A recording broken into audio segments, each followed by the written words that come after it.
Oliver had always been a rational man. He didn't believe in ghosts, demons, or any of those creepy urban legends people like to tell on cold, stormy nights. But the first time he heard the knock, he couldn't ignore the way it made his skin crawl. It was 3 a.m. when the sound echoed through his quiet house. A sharp, deliberate knock at the front door. 3 taps. Knock, knock, knock. Oliver stirred from his sleep, groggy and disoriented. At first he thought he had imagined it, just some lingering remnant of a dream. But as his mind cleared, he realized the sound had been real. It had been too crisp, too distinct to be a figment of his imagination. His heart thudded against his ribs as he sat up in bed. His bedroom was on the 2nd floor, and through his window he could see the empty street below, bathed in the cold glow of the streetlights.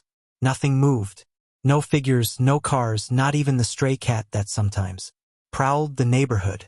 The house was old, and the wooden floor creaked beneath his feet as he swung his legs over the side of the bed. A chill ran through him, though he wasn't sure if it was from the cold or something deeper, something instinctual. The hallway outside his room was dark, except for the dim glow of the nightlight in the bathroom. He hesitated at the top of the stairs, straining his ears. Silence. Had he imagined it? Shaking his head, Oliver slowly descended the stairs. His bare feet felt ice-cold against the hardwood floor as he approached the front door. His breath hitched as he peered through the peephole. Nothing. The street outside was eerily still. No movement. No sign of anyone standing there just seconds ago. He reached for the lock and hesitated. A voice in the back of his mind whispered, "Don't open it." But curiosity won. He twisted the deadbolt and cracked the door open just enough to peek outside. A gust of cold air rushed in, sending a shiver down his spine. The porch was empty. The front yard, the sidewalk. Everything was still untouched, as if no one had been there. Frowning, he shut the door and locked it again. Maybe he had been dreaming. Maybe it had been the wind or the house settling. Still, as he climbed back into bed and pulled the covers up to his chin, he couldn't shake the uneasy feeling crawling beneath his skin. And then, just as his eyes began to close, a whisper, faint, almost too soft to hear, right outside the door. "Let me in." Oliver's eyes snapped open, his pulse hammering in his ears. He held his breath, listening. But there was only silence. The knocking came again the next night. And the night after that. Always at 3 a.m. Always 3 knocks. At first, Oliver tried to ignore it.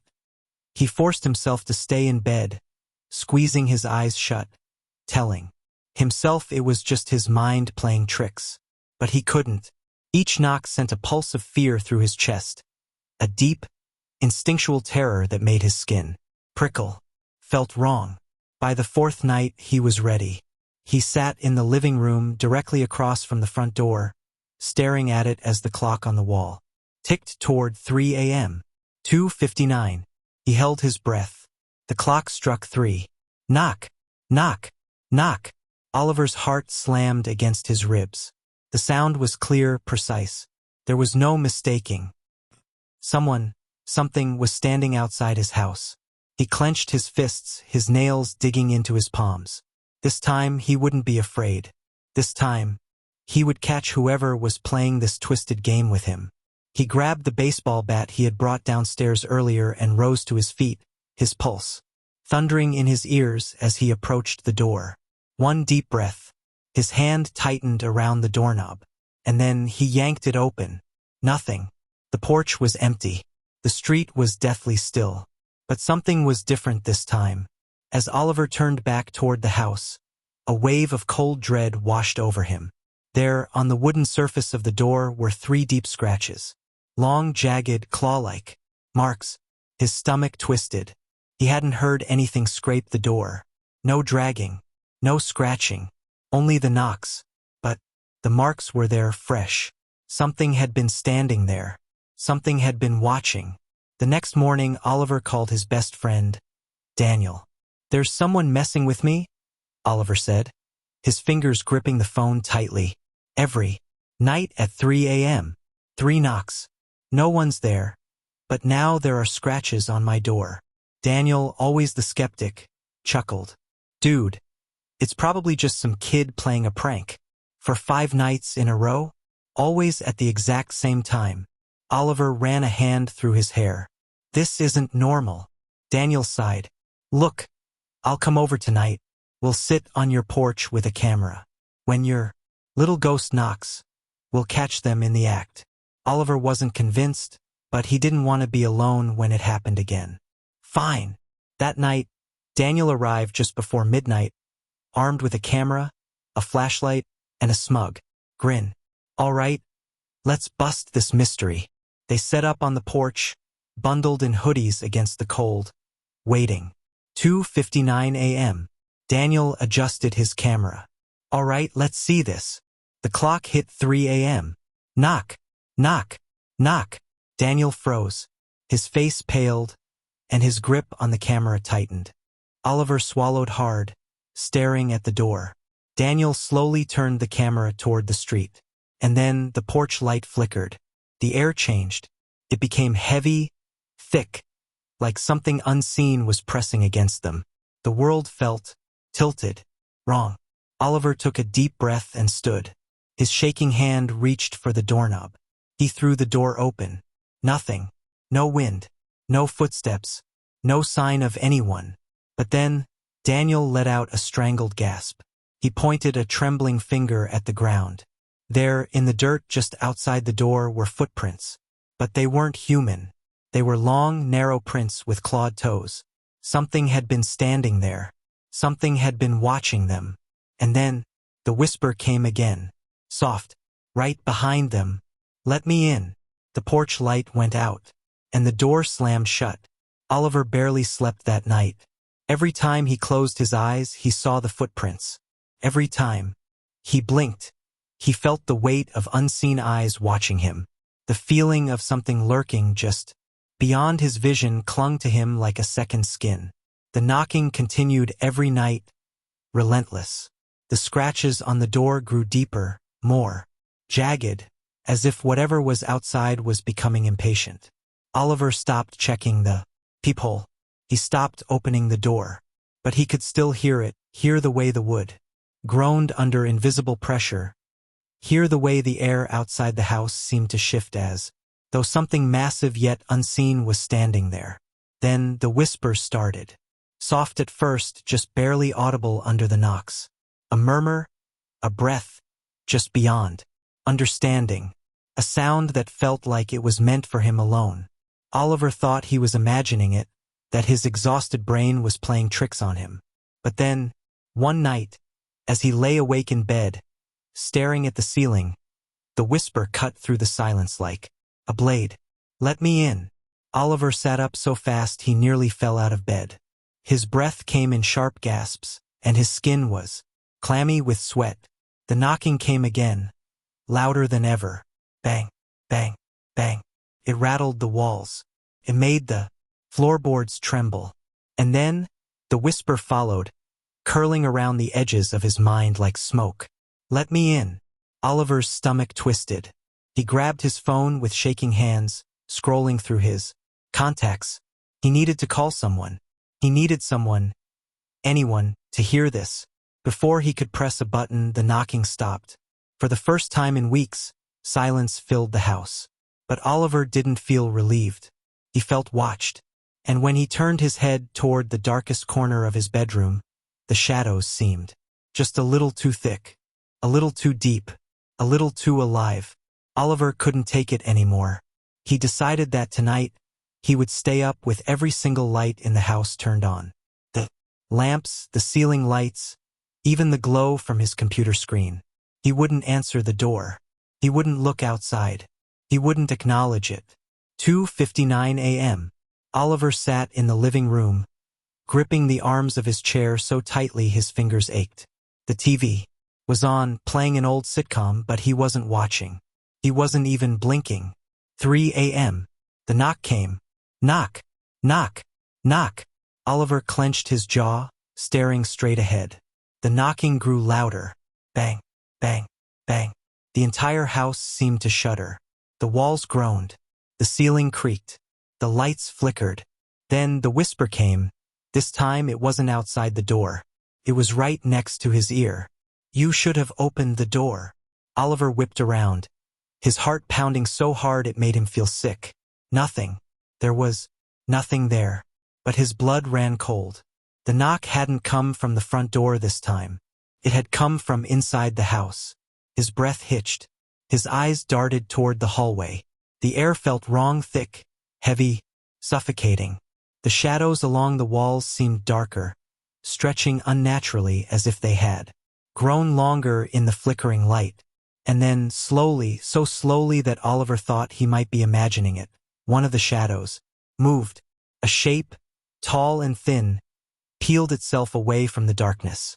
It stood at the edge of the hallway, its head tilted at an unnatural angle. Its eyes were empty voids, black, endless. Watching him, Oliver couldn't move. The thing smiled, a wide, unnatural grin that stretched too far, filled with too many teeth. The lights flickered again. Then they went out, and Oliver screamed. The next morning, Daniel arrived at Oliver's house, knocking on the door. No answer. He frowned and knocked again, harder this time. Still nothing. With a growing sense of unease, Daniel pulled out his phone and called Oliver's number. The line rang and rang until it eventually went to voicemail. Something felt wrong. Daniel hesitated for only a second before reaching for the doorknob. It was unlocked. His stomach twisted. Slowly, he pushed the door open. The house was silent, cold. The air felt thick, heavy, unnatural. A quiet so deep it felt as if the entire house was holding its breath. "Oliver." Daniel's voice echoed slightly, unnaturally. He took slow steps into the living room. The chair where Oliver had been sitting was empty. The TV was still on, the glow of the screen, casting flickering shadows on the walls. The remote lay on the floor as if someone had dropped it in a hurry. But Oliver was gone. Daniel's pulse quickened as he turned toward the front door, and stopped. 3 fresh scratches marred the wood, deeper than before, the grooves cutting through as if something with claws had carved them there. And beneath them, written in smeared, blackened marks, were 2 words. 2 words that sent a chill down Daniel's spine, that made the air in his lungs feel like ice. "Let me in." The night air was crisp, carrying the scent of damp earth and fallen leaves. A full moon hung low in the sky, casting eerie silver light over the old graveyard on the outskirts of town. The place had always been the center of ghost stories, the kind that parents told their kids to keep them from wandering too far at night. But for Jake, Lena, Ryan, and Ashley, it was just another challenge. "Come on, it's just a graveyard. What's the worst that could happen?" Jake smirked, shoving his hands into the pockets of his hoodie. Lena rolled her eyes, shifting nervously on her feet. "You say that now, but if we get caught trespassing, it's your fault." Ryan, the self-proclaimed ghost expert of the group, grinned. "I heard the caretaker doesn't even check this place at night. Besides, people say it's haunted. Wouldn't it be cool to see if it's true?" His voice held a thrill that the others didn't quite share. Ashley hugged herself. "I don't know, guys. Sneaking into a graveyard at midnight feels wrong." "Oh, come on, Ash." Jake nudged her with his elbow. "It's just for fun." "What? You scared?" Ashley glared at him.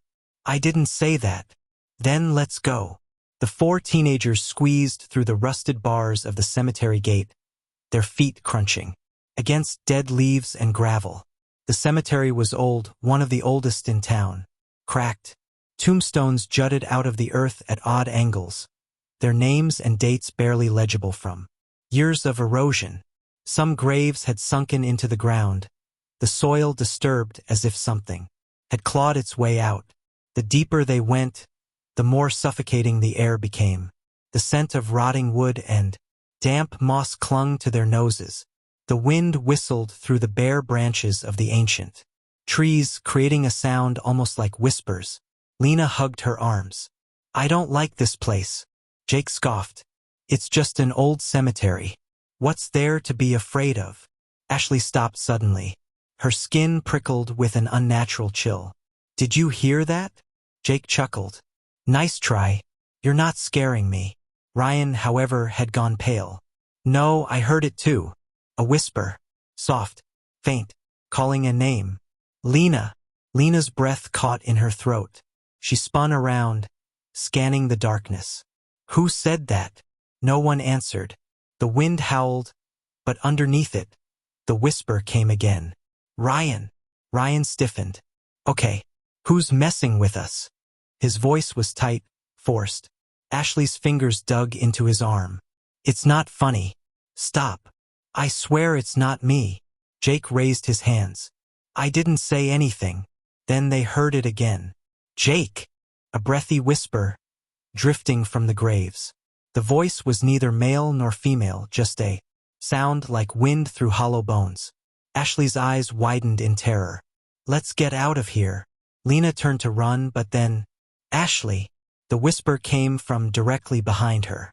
She whirled around, expecting to see someone standing there. But there was no one, just rows of old, crumbling tombstones. The air grew colder. The wind stopped. The night was silent, dead silent. Ashley's breath came in quick, shallow gasps. We have to leave. Now. Jake, normally the fearless one, looked shaken. Yeah, okay. Let's go. They turned back toward the entrance and stopped. The gate they had squeezed through was gone. In its place was a solid, rusted iron fence. No opening. No exit. What the hell? Lena whispered, panic creeping into her voice. Ryan ran to the bars, gripping them so hard his knuckles turned white. He shook them, but they didn't budge. This isn't possible. We just came through here. The whispers returned. This time they were all around them. Stay. Don't go. We've been waiting. Ashley pressed her hands over her ears. Who are you? She cried. The voices overlapped, blending together in a sickening harmony. You forgot us. You left us behind. You must remember. Shadows shifted between the tombstones. Shapes moved in the darkness. Ryan's voice cracked. We don't know you. Then, a deep, rumbling voice answered. You will. A gust of wind slammed into them, knocking them backward. The world seemed to twist. Graves stretched higher. The trees looked like giants. The sky darkened into an abyss. And then, they weren't alone. Figures stood between the graves. Dozens of them. Pale faces. Hollow eyes. Their bodies were wrapped in tattered burial shrouds. Skin stretched. Too tight over bone. Some had gaping mouths, frozen in silent screams. Others had blackened. Hands, fingers twisted like claws. Ashley clapped a hand over her mouth to stifle a sob. Lena stepped back, her whole body trembling. This isn't real. This can't be real. One of the figures stepped forward. A woman, her face half decayed, eyes milky white. She dragged her feet as she moved, her skeletal fingers twitching. You left us behind, she whispered. Jake shook his head violently. We don't know you. We've never been here before. The woman tilted her head, her jaw creaking as she grinned. Not you. Them. She raised a bony finger, pointing behind them. Slowly, as if controlled by some unseen force, they turned.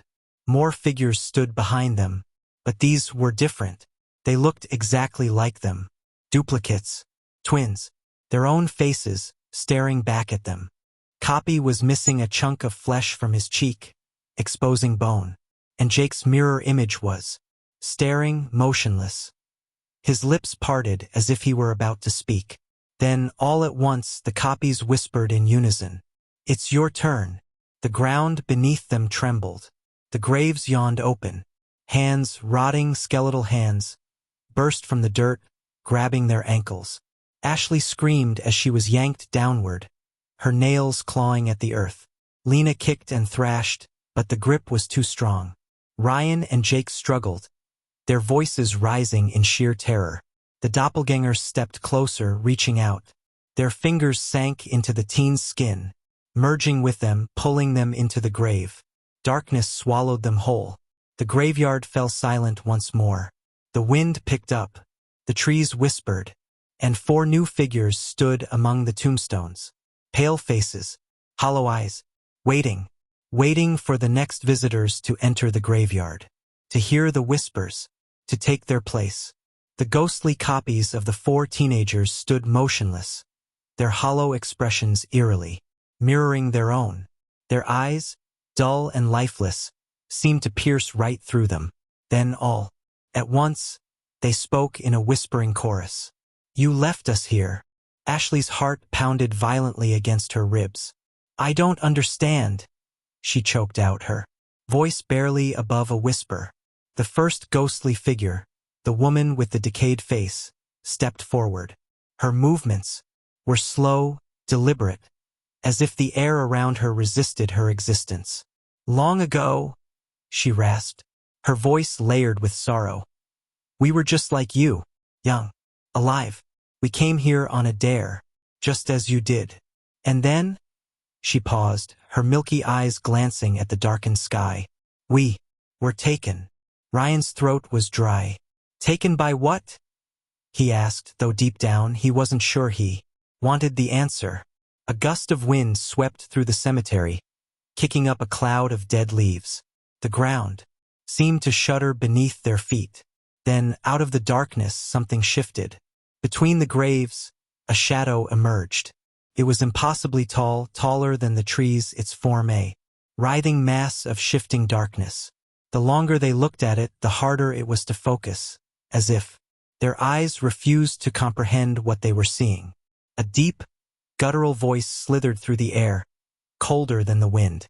"I am the keeper of the forgotten, the lost, the abandoned." The weight of its presence pressed down on them, making it harder to breathe. The air around them grew thick, suffocating. Ashley gripped Lena's arm, her fingernails digging into her friend's skin. "We don't belong here," she gasped. The shadow laughed, a low, hollow sound that sent chills up their spines.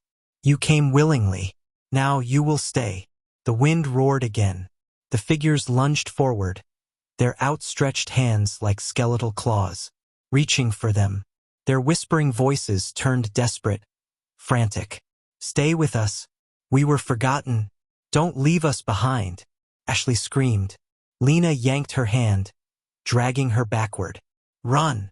They bolted. But the graveyard was no longer what it had been. The paths twisted like a maze, tombstones shifted before their eyes, blocking their way. The gate, their only exit, was gone. No matter which direction they ran, they always ended up back at the center of the cemetery, right where the thing was waiting, and it was getting closer. The ghostly figures closed in, their icy fingers inches from their skin. Their whispers turned to hissing voices, each breath echoing like a death rattle. Ashley's chest heaved. Her body trembled violently as she clung to Ryan's arm. "We're trapped," she sobbed. "There's no way out." Jake's eyes darted around desperately, searching, hoping for anything. A break in the tombstones, a hidden passage, a glimmer of hope. And then, he saw it. A grave, a freshly dug grave. The soil was dark, damp, and disturbed as if something had just been buried, or was waiting to be buried. And on the tombstone above it, their names: Ashley Carter, Lena Brooks, Jake Turner, Ryan Wells. A chill ran through his spine as he read the inscription below their names. Died on October 31st. Buried before they even knew they were dead. "No, no, no." Ashley stumbled back, shaking her head violently. "This can't be real. We're not dead. We're not dead." Ryan's hands clenched into fists. His mind raced. There had to be a way out. There had to be. His eyes locked onto a jagged rock near the grave. His fingers closed around it and, without thinking, he lifted it high above his head and smashed it against the tombstone. Crack. The marble split in two. Instantly, the ground trembled. A piercing scream, louder than anything they had ever heard, ripped through the night. The ghosts wailed, their bodies convulsing as they shrieked in agony. The shadows recoiled, twisting violently as if in pain. The air itself seemed to bend and warp. Around them, the wind howled, stronger than before. The trees groaned, the earth beneath them splitting open. Then, everything went black. The next thing they knew, they were standing outside the cemetery. The rusted gate was wide open.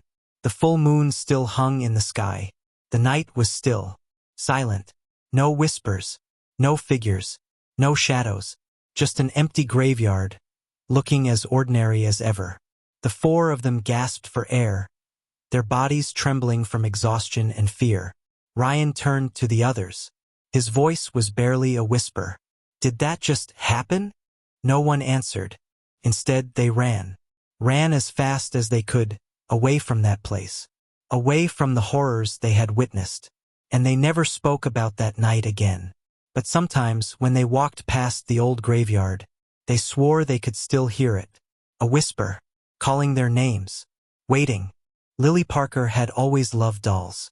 Ever since she was little, she had a collection that filled an entire shelf in her bedroom. Each doll was unique. Some had button eyes, others had soft fabric bodies, and a few were made of porcelain. But among them, there was one doll that was special, her absolute favorite.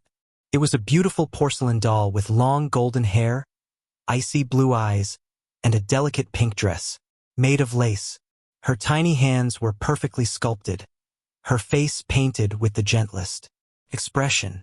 She had soft, rosy cheeks and eyelashes so delicate that they looked almost real. The doll had been a gift from her grandmother on her 8th birthday. From the moment Lily held her, she felt an unusual attachment to her. There was something about Annabelle that felt different. It wasn't just a toy. It almost felt like a friend, someone who was always watching over her. Unlike her other dolls, which sometimes collected dust from being untouched, Annabelle was always with Lily, whether on her bed, at her desk, or in her arms while she read. Lily named her Annabelle. At first, Annabelle was just like the rest of her dolls, sitting neatly on the shelf watching over Lily as she played or slept. Lily would brush her hair every night and make sure her dress was neat before tucking herself into bed. She loved Annabelle. But as the weeks passed, strange things started happening. Annabelle wouldn't stay in one place. First, it was small things. Lily would set her on the shelf at night, but in the morning she would find her sitting on her desk. Sometimes, she'd leave Annabelle in her toy box, only to come back and see her lying on the bed as if she had been placed there. Lily didn't pay much attention at first. Maybe she had forgotten where she put her. Maybe her mother had moved her while cleaning. But then, it started happening every single day. One afternoon, after coming home from school, Lily was horrified to find Annabelle sitting on the windowsill, her blue eyes staring blankly outside. Lily's stomach twisted. She was sure she had left Annabelle on the shelf before going to school. A thought struck her. "Max!" she called, storming into her younger brother's room. Max, who was lying on the floor playing with his toy cars, barely looked up. "What?" Lily held up the doll. "Stop moving my doll," she snapped. "It's not funny." Max scrunched his nose. "I didn't touch your creepy doll." Lily frowned. "Then how did she get there?" Max shrugged. "Maybe she moved on her own." Lily rolled her eyes. Dolls don't move on their own. But deep down, she wasn't so sure anymore. That night, Lily made sure Annabelle was sitting properly on the shelf before she went to sleep. She even whispered, "Stay here, okay?" As if the doll could actually listen. Her room was dimly lit by the glow of her nightlight. She had always liked sleeping with a little light on, but tonight the shadows in the room felt deeper. The corners of the room stretched, darker than usual. Lily pulled the covers up to her chin and closed her eyes. But sleep didn't come easily. She tossed and turned for hours, feeling restless. Every so often, she would open her eyes and glance at the shelf, just to make sure Annabelle was still there. Eventually, exhaustion took over, and Lily drifted into a light sleep. Then, In the middle of the night, something stirred. A soft sound, like fabric brushing against wood. Lily shifted under the blankets, half asleep. Then, a thump. Her eyes flew open. Her breath caught in her throat. Something was in the room with her. Slowly, hesitantly, she turned her head toward the shelf. Annabelle was gone. Lily's chest tightened. Her fingers gripped the blanket as she forced herself to sit up. The room was silent, except for the sound of her own breathing. Her gaze swept across the room, and then she saw it. Annabelle, sitting on her pillow, inches from her face. Lily's heart slammed against her ribs. How? Her fingers trembled as she reached out and grabbed the doll. Her porcelain skin felt colder than usual, almost like ice. Lily bolted upright and hurriedly placed Annabelle back on the shelf, her hands shaking. She told herself it was nothing. Maybe she had moved it in her sleep without realizing. Maybe she had sleepwalked, but then it kept happening. Day after day, no matter where she placed Annabelle, the doll would always end up somewhere else. Sometimes it was just a few feet away. Other times she would be across the room. Once, Lily left Annabelle inside her closet, shutting the door tightly. She even placed a heavy box in front of it just to make sure it wouldn't open.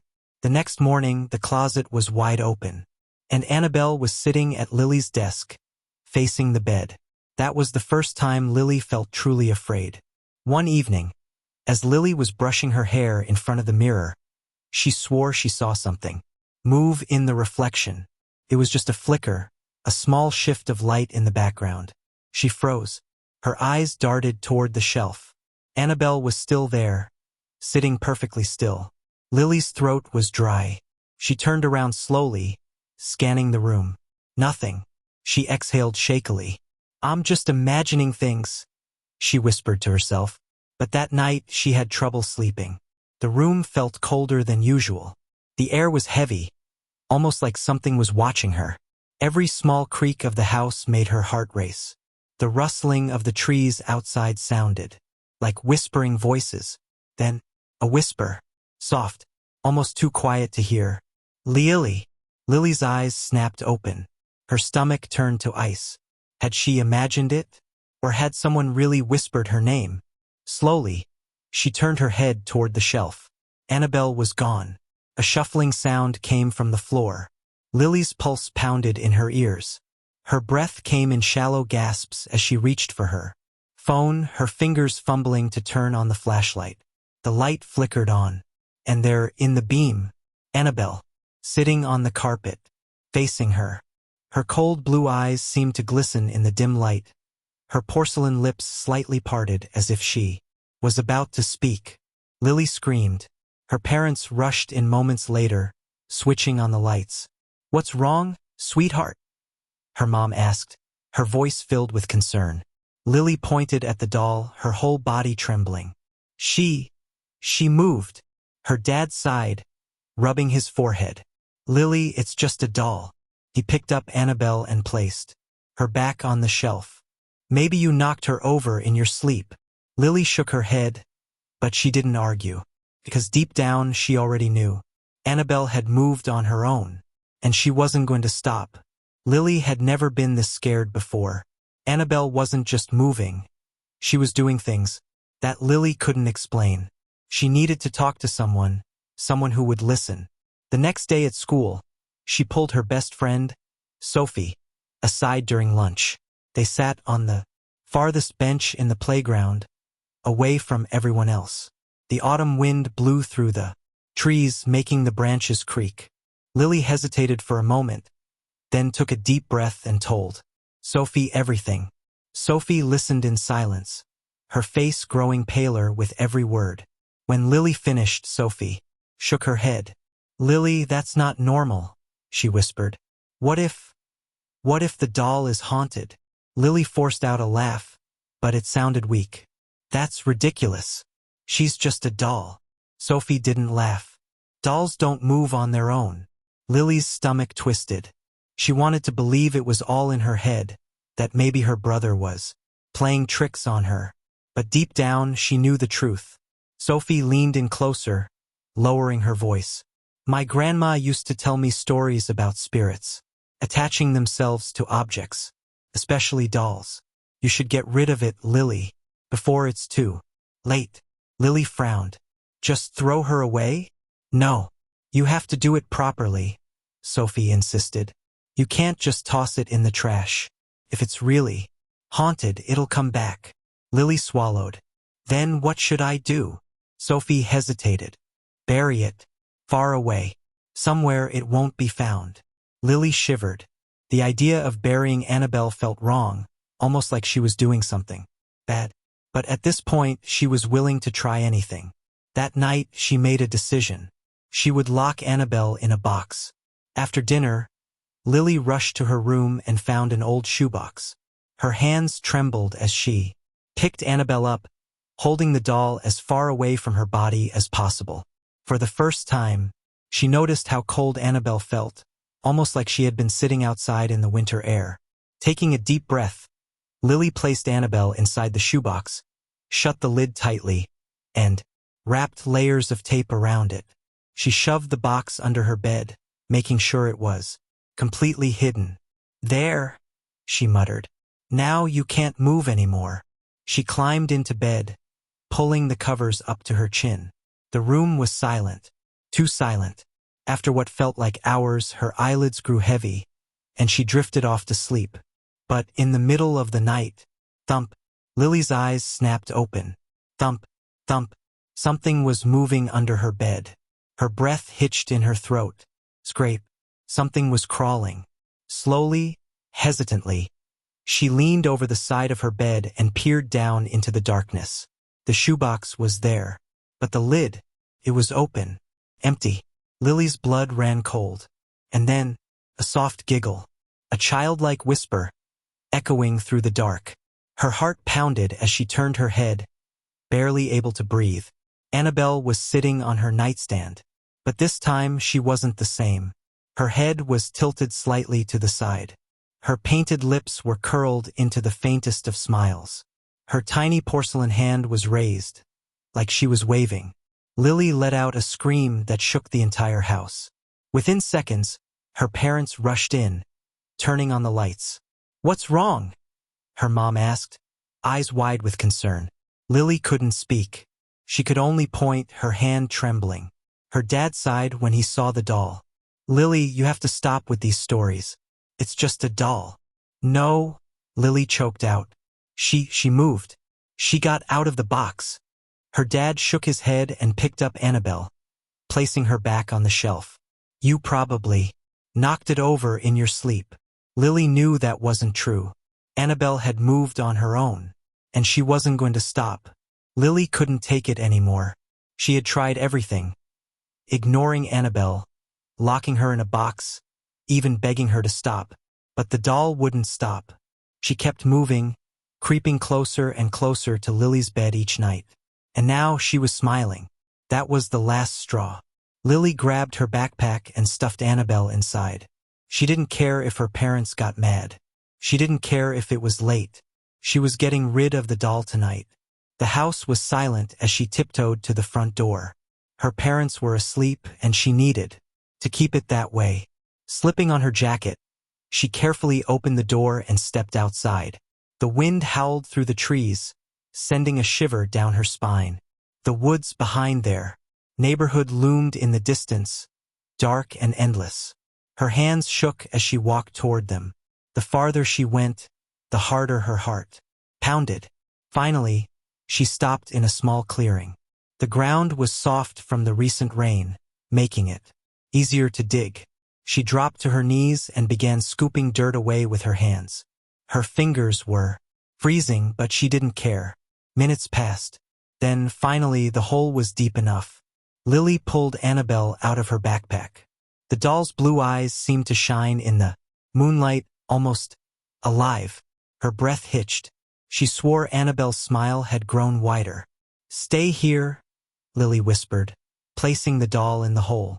She quickly covered her with dirt, patting the ground down as tightly as possible. Then she ran. She didn't look back. For the first time in weeks, she slept peacefully. But in the morning, her heart nearly stopped. Annabelle was back, sitting on her bed. Her dress was covered in dirt, and carved into the wood of the headboard, in jagged, uneven letters, was a single word. Why? Lily screamed. Desperate, she called her grandmother, the one who had given her the doll. Her grandmother was silent for a long moment. Then she spoke. Lily, listen to me carefully, she said. Annabelle isn't just a doll. She once belonged to a little girl named Eleanor, a girl who died many years ago. Her spirit, it's attached to the doll. Lily's heart pounded. What do I do? Her grandmother hesitated. You must return her to where she belongs. That night, Lily followed her grandmother's instructions. She took Annabelle back to an old, forgotten graveyard at the edge of town. She found Eleanor's grave, weathered, covered in moss. With trembling hands, she placed Annabelle on the grave and whispered, "You're home now." The wind picked up. The air grew still. For a moment, Lily swore she saw something. A shadow, a figure of a little girl, smiling at her. Then the wind carried it away. Lily never saw Annabelle again, and she never heard the whispers. But sometimes, when she passed by the graveyard, she felt eyes watching her, waiting. The streets were eerily silent. Rajesh yawned, rubbing his tired eyes as he steered his old taxi through the dimly lit roads of the city. The digital clock on the dashboard glowed 2:47 a.m. in red, a stark reminder of how late it was. The air outside was crisp, carrying the damp scent of the nearby river, and an unsettling stillness hung in the air. It was an odd night. Usually, at this hour, the roads weren't completely deserted. There would be the occasional drunken men stumbling out of bars, exhausted laborers trudging home, couples whispering quietly in the back seat of his taxi. But tonight there was no one. The flickering street lights cast elongated shadows on the asphalt, making everything feel surreal. Rajesh's hands tightened on the steering wheel. He was used to working late nights, but something about this shift felt different, wrong. Even the glowing red numbers on the meter told him he was close to his target earnings for the night. Just one more ride and he could go home, crawl into bed next to his wife, and wake up to his kids' laughter in the morning. That thought was the only thing keeping him awake. The taxi rattled slightly as he approached an old intersection. The roads stretched into the distance, empty and silent, swallowed by the thick fog rolling in from the riverbanks. The mist moved in an unnatural way, swirling slowly, almost deliberately, like unseen hands trying to take shape. Then, out of nowhere, a lone figure emerged from the fog. Rajesh's heart lurched as his foot instinctively hit the brakes. The tires screeched slightly on the damp road. The man stood perfectly still under the flickering yellow glow of a street lamp. He was dressed in an old-fashioned white kurta and loose pajama pants, the kind Rajesh had seen his grandfather wear in old photographs. His clothes were spotless, but there was something strangely dated about them. His face was obscured by shadows, but from what Rajesh could see, his features were sharp, his posture unnaturally stiff, like he didn't quite belong in this world. Rajesh hesitated. He had picked up all sorts of passengers before, some weird, some unsettling, but none had ever made his stomach twist in this way. There was something off about this man. He should drive away. He wanted to drive away, but he needed the fare. Rajesh took a deep breath, forcing a casual tone as he rolled down the window slightly. Need a ride? Sob. The man turned his head toward Rajesh in a slow, deliberate motion. His eyes, dark, sunken, empty, locked onto Rajesh's. A long silence. Then, in a soft voice, almost a whisper, he spoke. Take me to the cemetery. Rajesh's fingers instinctively gripped the steering wheel tighter. The cemetery? At this hour? He forced a nervous chuckle, hoping to mask the growing unease in his chest. The cemetery? What are you doing there so late, Sob? The man didn't answer. He reached for the back door and slipped inside. The air in the taxi changed instantly. A sudden, inexplicable coldness settled in the car, unnatural for a summer night. Rajesh shivered despite himself. He glanced at the rearview mirror. The passenger sat stiffly in the middle of the back seat, his hands resting neatly on his lap. His posture was too straight, too rigid, like someone trying too hard to appear normal. Rajesh swallowed, trying to ignore the way his skin prickled. Maybe he's just a strange guy. Maybe he was visiting a loved one's grave. That happens sometimes, didn't it? Still, something felt wrong. He cleared his throat, forcing himself to sound casual. Sob, do you live near the cemetery? Silence. Rajesh checked the mirror again. The man was still staring straight ahead, unmoving, unblinking. A cold sweat formed on the back of Rajesh's neck.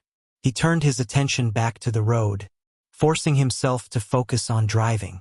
The fog thickened around them, swirling like ghostly tendrils, wrapping around the car as if trying to pull it into the night. The further they drove, the darker the roads became. Street lights were scarce, and those that remained flickered weakly, barely piercing the dense mist. It felt like they were leaving the city behind, entering a different world. One where time moved, differently where shadows watched in silence. Rajesh's heartbeat quickened. His fingers trembled against the steering wheel. He had been driving this route for years. He knew these roads like the back of his hand. But tonight, they felt different. Something was not right. The taxi rattled as it turned onto the narrow dirt road leading to the cemetery. The iron gates loomed ahead, tall and rusted, their jagged edges reaching toward the night sky, like skeletal fingers. Beyond them, the graveyard stretched into the darkness, a sea of crumbling headstones and forgotten memories. Rajesh's stomach twisted into knots. He hated this place. The wind howled through the trees, whispering secrets he didn't want to hear. The mist had thickened into an almost solid wall, pressing against the taxi like something alive. The headlights flickered, barely illuminating the road ahead. Rajesh swallowed hard. Just drop him off and leave. He cleared his throat, forcing himself to speak. Sob, we're here. No response. Rajesh's fingers tightened around the steering wheel. A growing sense of dread curled in his gut. He turned around. The back seat was empty. His breath caught in his throat. No, no, no, no. His hands fumbled for the door handle as panic set in. He turned fully, eyes wide, scanning the seat. He had seen the man get in. He had felt his presence. He had driven him all the way here. And now he is gone. Rajesh's heart pounded against his ribs. His mouth went dry. His brain struggled to make sense of it. Had he imagined the whole thing? Then, from the corner of his eye, a movement outside. A shadow drifted past the gates. Rajesh's stomach dropped. His hands trembled as he grabbed his phone, switching on the flashlight. The pale beam cut through the fog, landing on the nearest gravestone. It was cracked, worn with time, but the name on it, Rajesh's body went cold.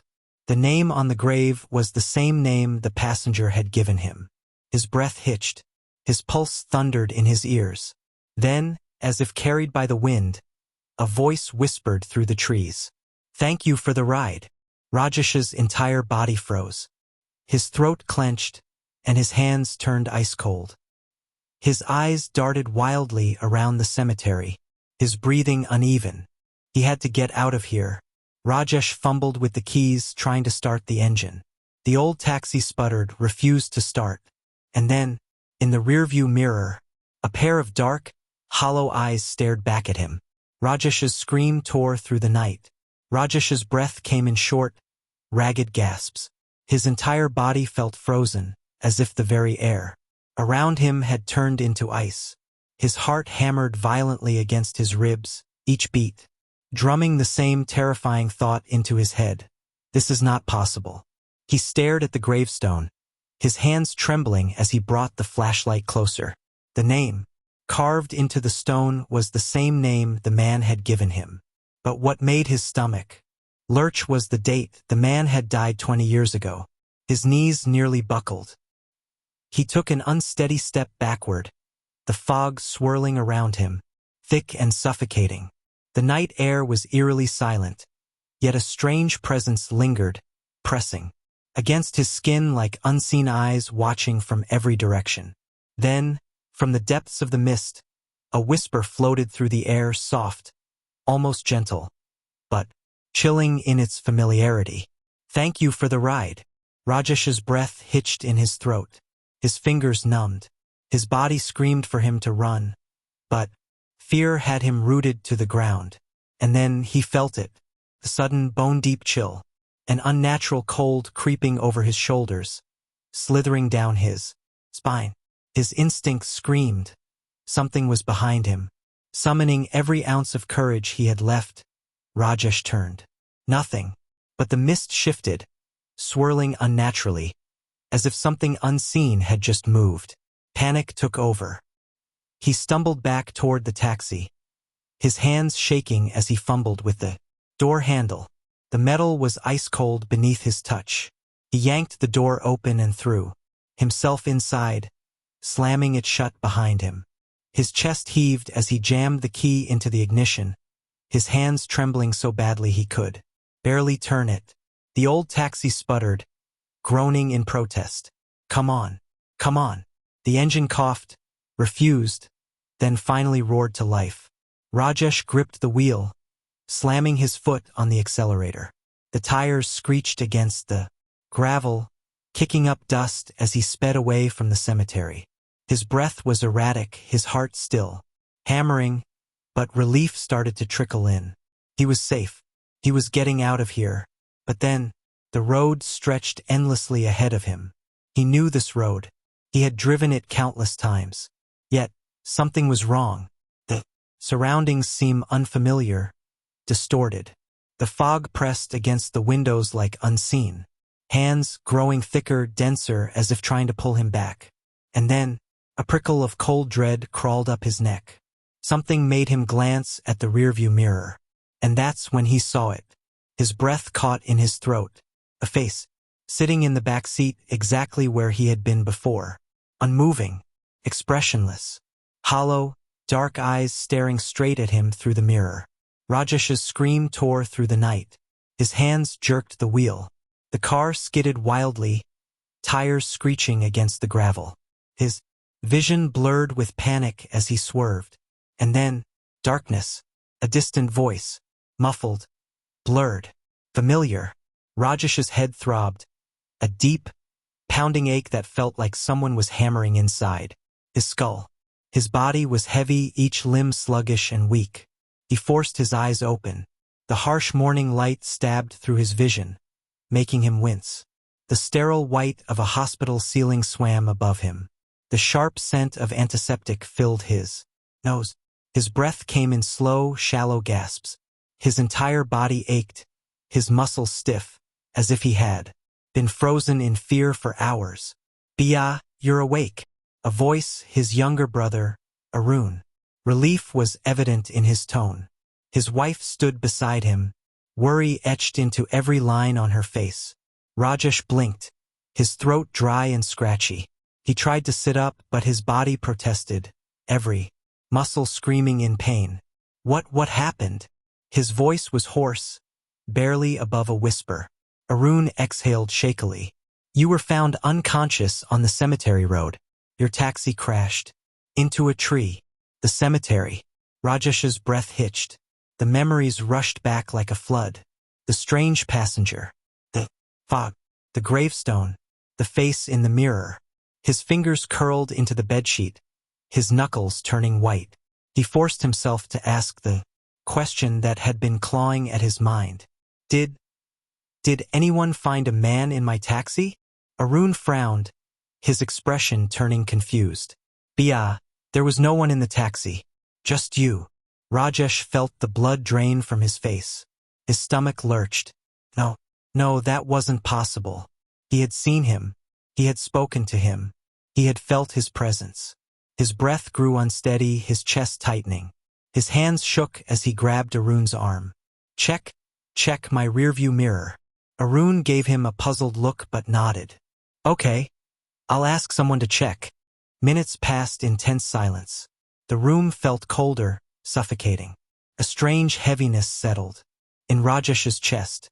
Then, the nurse entered, holding something in her hands. A shattered piece of glass. The rearview mirror. Rajesh's breath caught. Something was carved into the surface. Deep, jagged. See you again. A chill ran down his spine. His fingers went numb. And then, for just a second, he saw the reflection. The hollow, dark eyes staring back at him. Unblinking. Waiting. And then, the reflection smiled. No one in the neighborhood ever talked about the house at the end of Blackwood Street. It had been empty for nearly 3 decades, its windows covered in dust, the paint peeling off its once white walls, and the front yard overgrown with wild grass. Some claimed they had seen shadows moving inside at night. Others swore they had heard whispers when they walked past it. But no one dared to go near it. That was until the Carter family moved in. Daniel and Sarah Carter had been looking for a house within their budget, and when they stumbled upon the listing for the Blackwood Street property, they couldn't believe their luck. A large Victorian house with a spacious yard, offered at a price much lower than anything else in the city. It seemed like a dream come true. The real estate agent hesitated when they inquired about it, mumbling something about the house being difficult to sell. But when they insisted, he finally agreed to a showing.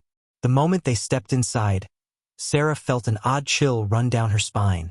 The air was heavy, carrying a strange dampness that shouldn't have been there in a house that had been locked up for years. Dust floated in the dim light seeping through the old curtains, and the wooden floor creaked under their footsteps. But none of that mattered to Daniel. He was too focused on the potential. A little cleaning, a fresh coat of paint, and this place will be perfect, he had said, squeezing Sarah's hand. Their 8-year-old son, Michael, wasn't as thrilled. He clung to Sarah's side, his wide eyes scanning the dark corners of the house. "Mom, I don't like it here," he whispered. "It smells bad." Sarah knelt beside him, brushing his dark curls away from his forehead. "It's just an old house, sweetheart. Once we clean it up, it will feel like home." Michael didn't argue, but he kept glancing over his shoulder, as if expecting something, or someone, to appear. They moved in the following week. The first few days were spent dusting, scrubbing, and unpacking. Daniel worked late shifts at his new job, leaving Sarah alone with Michael most evenings. That was when the strange things began happening. At first, it was subtle. The kitchen faucet would start dripping even though Sarah was sure she had turned it off. The lights flickered, but she dismissed it as faulty wiring. Michael complained that he heard footsteps in the hallway at night, but Daniel assured him it was just the old pipes settling.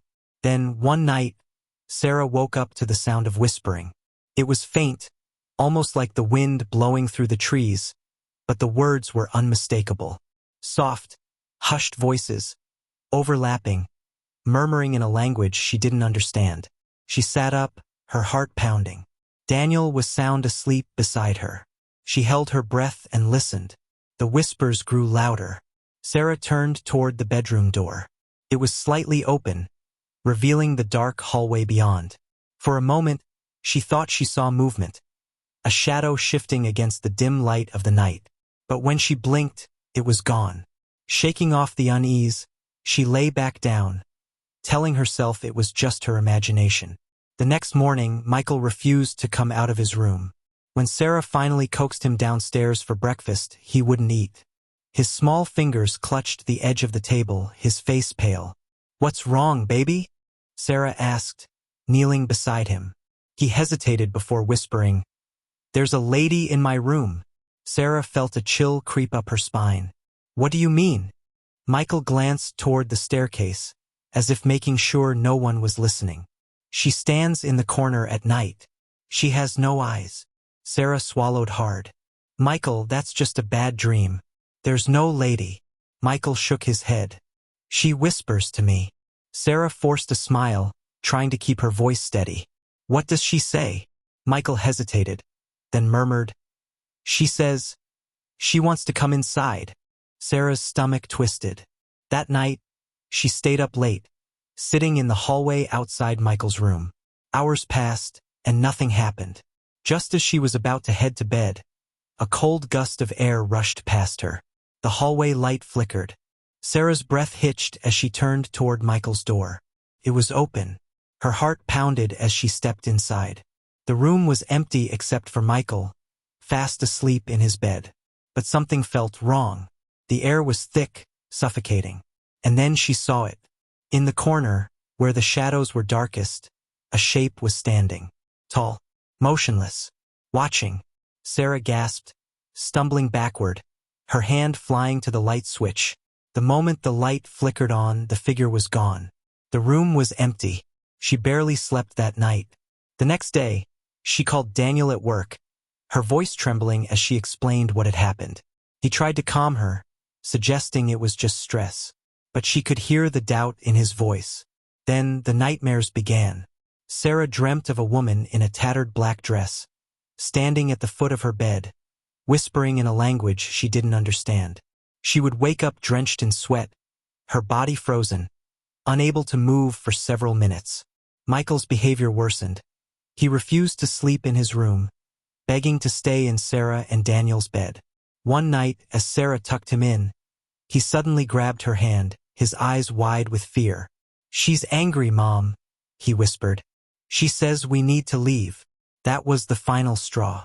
Sarah spent the entire night researching the house's history. What she found made her blood run cold. 30 years ago, a woman named Margaret Holloway had lived there. A widow, she had become reclusive after losing her husband and child in a fire. Neighbors claimed she had started speaking to someone who wasn't there, muttering in the dead of night. One evening, she was found hanging from the attic beams. Her last words, scribbled on the wall in her own blood, read, "She is in the shadows. She will not let me leave." Sarah slammed her laptop shut, bile rising in her throat. That night, she told Daniel everything. He finally agreed they needed to leave. They packed their bags, planning to stay at a hotel until they found a new place. But the house wouldn't let them go so easily. As Sarah gathered their things, a sudden violent banging echoed through the house. The lights flickered wildly. A cold wind howled through the hallways, though every window was shut. And then Michael screamed. Sarah and Daniel ran to his room. The sight that met them was one they would never forget. Michael stood in the middle of his room, staring at the wall. The words "Don't leave" were scratched into the plaster, deep and jagged, as if carved by invisible claws. And then the whispering began again, louder this time, more urgent. Sarah grabbed Michael, Daniel yanked open the front door, and they ran. They never went back. A week later, the house was found abandoned again. The words on Michael's wall had vanished. But some nights, when the wind is still, neighbors say they can still hear whispering coming from inside. And sometimes, if you look closely, you can see a figure standing by the window, watching, waiting, for someone new to move in. The Carters never spoke of what happened that night. They checked into a motel on the outskirts of town, too shaken to think clearly. Michael refused to sleep alone, clinging to Sarah every time she tried to move away. Even Daniel, always the rational one, lay awake, staring at the ceiling, his face pale in the dim light of the bedside lamp. The next morning, Sarah called the real estate agent. She didn't bother with excuses. "We're leaving the house. Sell it, burn it, I don't care. We're not going back." The agent sighed on the other end of the line. "You're not the first ones to say that." Sarah gripped the phone tighter. "Then why the hell do you keep selling it?" There was a long silence. Then, in a voice barely above a whisper, he said, "Because it always finds new owners." Sarah's stomach twisted. She hung up without another word. That night, Michael woke up screaming. Sarah and Daniel bolted upright, their hearts racing. Michael sat on the bed, his small body trembling, tears streaming down his face. "She followed us," he sobbed. "She's outside." Daniel rushed to the window. First, there was nothing, just the empty parking lot, lit by a flickering street lamp. But then a movement, a figure barely visible in the darkness. A woman in a tattered black dress. She stood motionless, her face obscured by shadows. Then, slowly, her head tilted upward, as if sensing Daniel's gaze. The light flickered again, and she was gone. Daniel stumbled backward, his breath ragged. "We need to get out of here." They left before sunrise, driving without a destination. They ended up in another state, renting a small apartment under a different name. They never mentioned Blackwood Street again. But the nightmares never stopped. Sarah would wake up gasping for air, the echoes of whispers still ringing in her ears. Michael grew quieter, his once bright eyes now dull and distant. And Daniel changed. He started staying up late, staring at the walls as if listening to something only he could hear. Sometimes, Sarah would wake to find him standing by the window, unmoving, his eyes vacant. One night, she finally asked, "What are you looking at?" Daniel didn't answer. Instead, he whispered, "She's waiting." Sarah's blood ran cold. "Who?" Daniel slowly turned to her. "She followed us." Sarah wanted to scream, to shake him, to tell him it was all in his head. But then she saw something that made her heart stop. His shadow. It stretched unnaturally along the wall, far too long for the dim light of the lamp. And beside his shadow, another, thin, still, watching. Sarah grabbed Michael and ran. They left Daniel behind that night. She never saw him again. Years later, when she finally gathered the courage to look him up, she found an article. A man had been found in an abandoned house, sitting in a chair, staring at the wall, mouth open, eyes hollow, dead. The neighbors claimed they still heard whispers coming from inside. And sometimes, if you looked closely at the window, you could see two figures standing there, waiting for someone new. But Sarah's nightmare wasn't over. 3 nights after reading the article, she woke up to a soft rustling sound in her bedroom. Michael was asleep beside her, his tiny hands curled into fists. Her breath hitched. The rustling grew louder.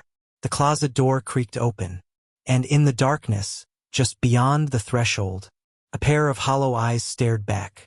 The last thing Sarah heard before the world went black was a whisper. "You shouldn't have left him." The end. The rain hammered the windshield as Mark gripped the steering wheel, his fingers tightening with each gust of wind that rocked his car. The empty highway stretched ahead, shrouded in mist and darkness, the white lane markers flashing like ghostly apparitions under his headlights. He had been driving for hours, his eyes burning from fatigue, and the storm showed no sign of letting up. Mark exhaled heavily, glancing at the dashboard clock. 2:47 a.m. The next town was about 30 minutes away. If he kept pushing forward, he could reach a motel before dawn and finally get some rest. His wipers struggled against the downpour, each pass barely clearing the windshield before another sheet of water obscured his vision. His eyelids felt heavier by the second. Just a little longer, he told himself. Just a little. A figure appeared on the roadside. Mark's pulse spiked. A woman stood there, barely visible in the torrential rain. She wore a white dress, now soaked and clinging to her thin frame. Her long, dark hair draped over her face, obscuring most of her features. She wasn't waving for help. She wasn't holding out a thumb. She simply stood there. A chill crept up Mark's spine. Who in their right mind would be out here at this hour, in this storm? He hesitated but instinctively eased his foot off the gas, slowing the car. He rolled the window down slightly as he pulled up beside her, the cold wind carrying a scent of rain and something faintly sweet, like old perfume. "Need a ride?" he called out over the roar of the rain. For a moment she didn't move. Then, slowly, she turned her head toward him. Mark's stomach tightened. Her face was eerily pale, her eyes too large, hollow-looking in the dim light. She blinked once, then nodded. Something about her unsettled him, but he ignored the instinctual warning buzzing in his head. It was just a storm. She was probably just cold, scared, in need of help. He reached over and unlocked the door. She slid in without a word. Mark swallowed as she settled into the seat. The scent of damp fabric and that faint floral aroma filled the car. Water dripped from her dress, forming small puddles on the seat and floor. She shivered violently, wrapping her arms around herself. "You must be freezing," Mark said, adjusting the heater. "Where are you headed?" "Hollow Creek," she murmured. Her voice was barely above a whisper, yet it sent a shudder down Mark's spine. He frowned. Hollow Creek? That was odd. The town had been dying for years, most of its buildings abandoned. It was the kind of place people left, not returned to. Still, he nodded and pulled back onto the road. The car's tires splashed through puddles as they drove in silence. Occasionally, he glanced at her. She sat stiffly, her gaze locked forward. Her hands trembled in her lap. He cleared his throat, trying to break the eerie quiet. Rough night.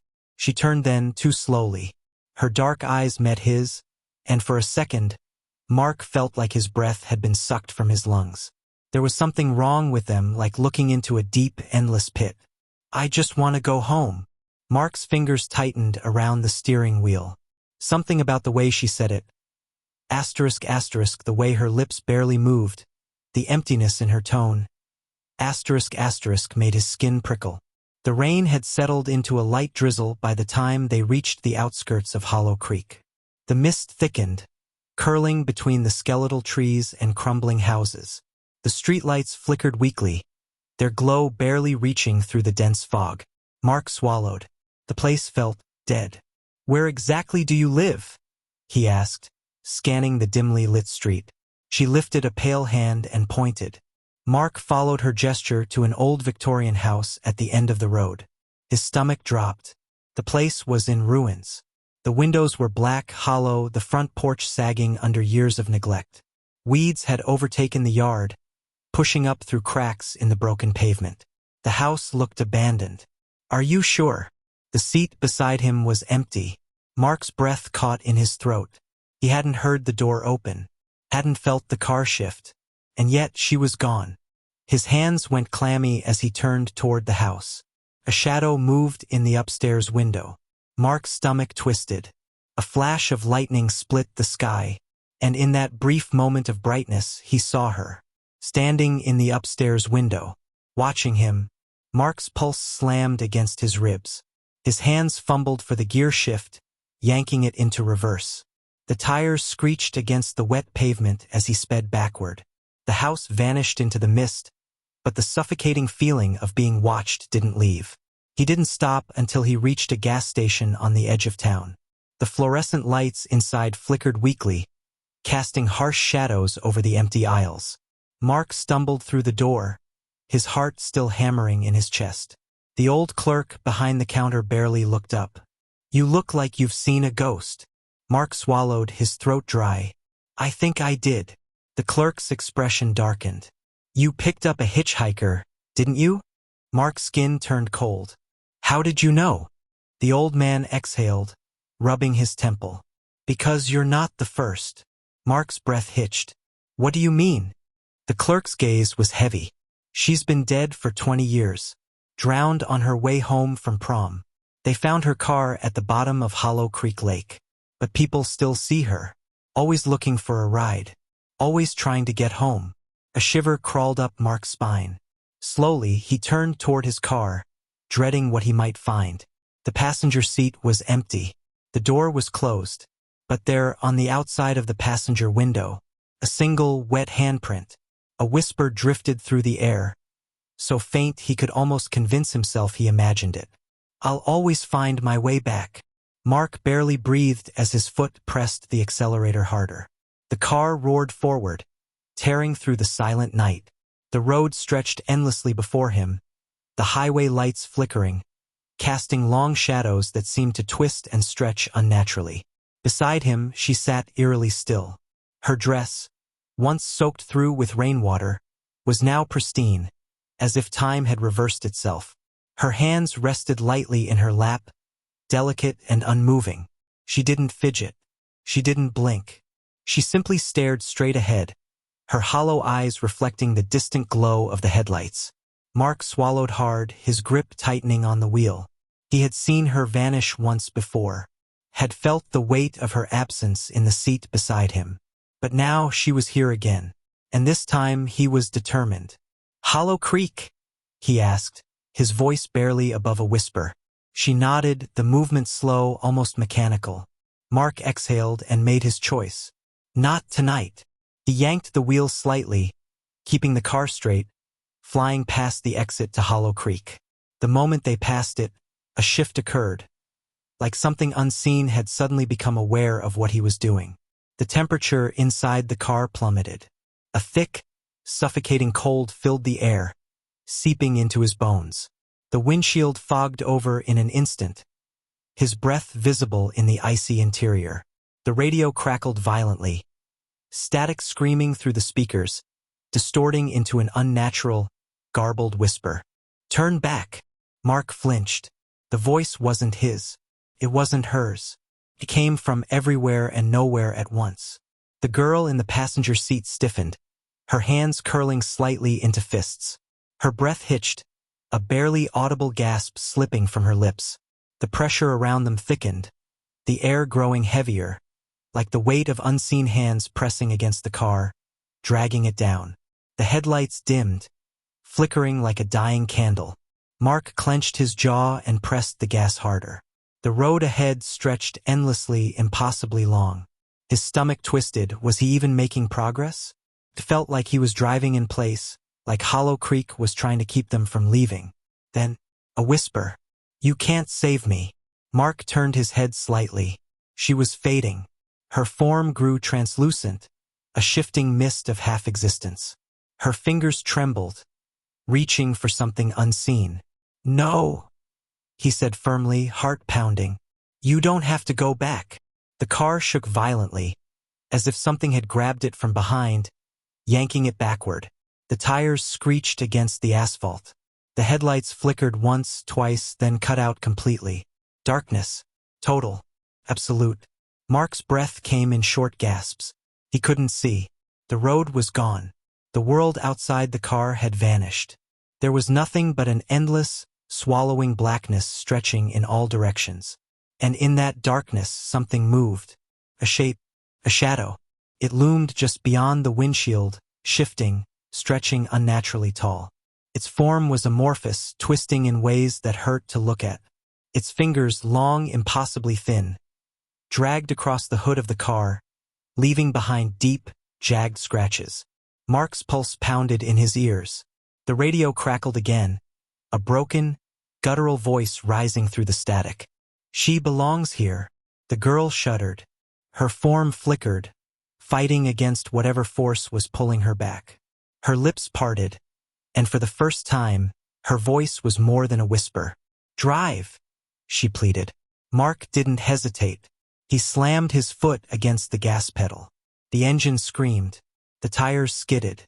The car lurched forward, tearing through the darkness. The shadow behind them howled. A sound that wasn't human, that wasn't meant for human ears. The headlights burst back to life. Suddenly there was road again. Trees. Sky. The world had returned. The highway stretched before them, leading into the next town. The unnatural cold faded, replaced by the soft, humid air of an ordinary summer night. Mark swallowed hard, glancing to his right. The passenger seat was empty. No water, no scent, no trace that anyone had ever been there. But then, something caught his eye in the side mirror. His breath hitched. The handprint, still on the window, but this time it was on the outside. His fingers tightened around the wheel. The road stretched ahead. Nothing but distant headlights and the occasional flicker of neon from gas stations in the distance. Then, barely audible over the hum of the engine, a whisper so soft it could have been the wind. "I'll always find my way back." Mark didn't stop driving until he reached the next state line. And even then, he didn't look in the mirror again. Ethan Carter had heard the rumors before booking his stay at the Blackwood Inn. Whispers of a cursed room, guests waking up screaming, shadows moving where they shouldn't. But he had never been one to believe in ghost stories. Superstitions were just that, stories people told to scare themselves. Still, as he pulled his suitcase through the grand entrance of the old hotel, an uneasy feeling settled in his chest. The Blackwood Inn stood on the outskirts of town, its once elegant Victorian architecture now weathered by time. The ornate chandeliers still glowed dimly, their golden light unable to chase away the heavy shadows lurking in the corners. The air smelled of aged wood, polished floors, and something faintly floral, lavender, perhaps, though it carried a musty undertone. The receptionist, an older woman with graying hair pulled into a tight bun, barely looked up as he approached the front desk. Her wrinkled hands moved slowly over the guest book, and when she finally met his gaze, something flickered behind her tired eyes. "Checking in?" she asked in a low voice. "Yes, Carter. Ethan Carter. I have a reservation for 2 nights." The woman's eyes darted to the register, then back to him. She hesitated for a moment before reaching for a brass key hanging from a row of hooks behind her. Ethan noted that most of the keys were gone, likely indicating a full house, but the one she took down was near the end, room 306. A frown creased her face.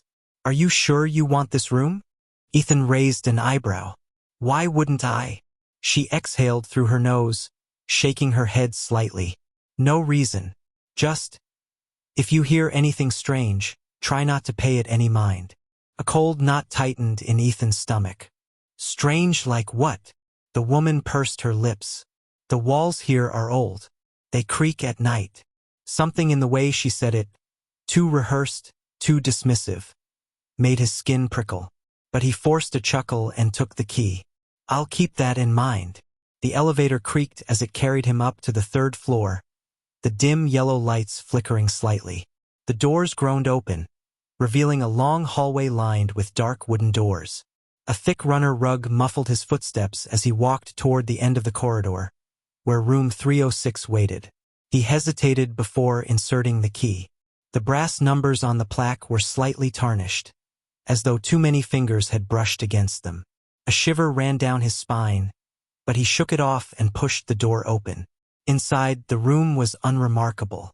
A queen-sized bed with crisp white sheets, a wooden desk with an old-fashioned lamp, a small TV perched on a dresser.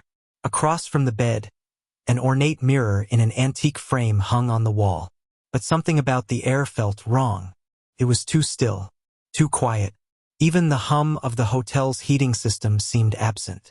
He set his suitcase down and walked to the window, pulling back the curtains.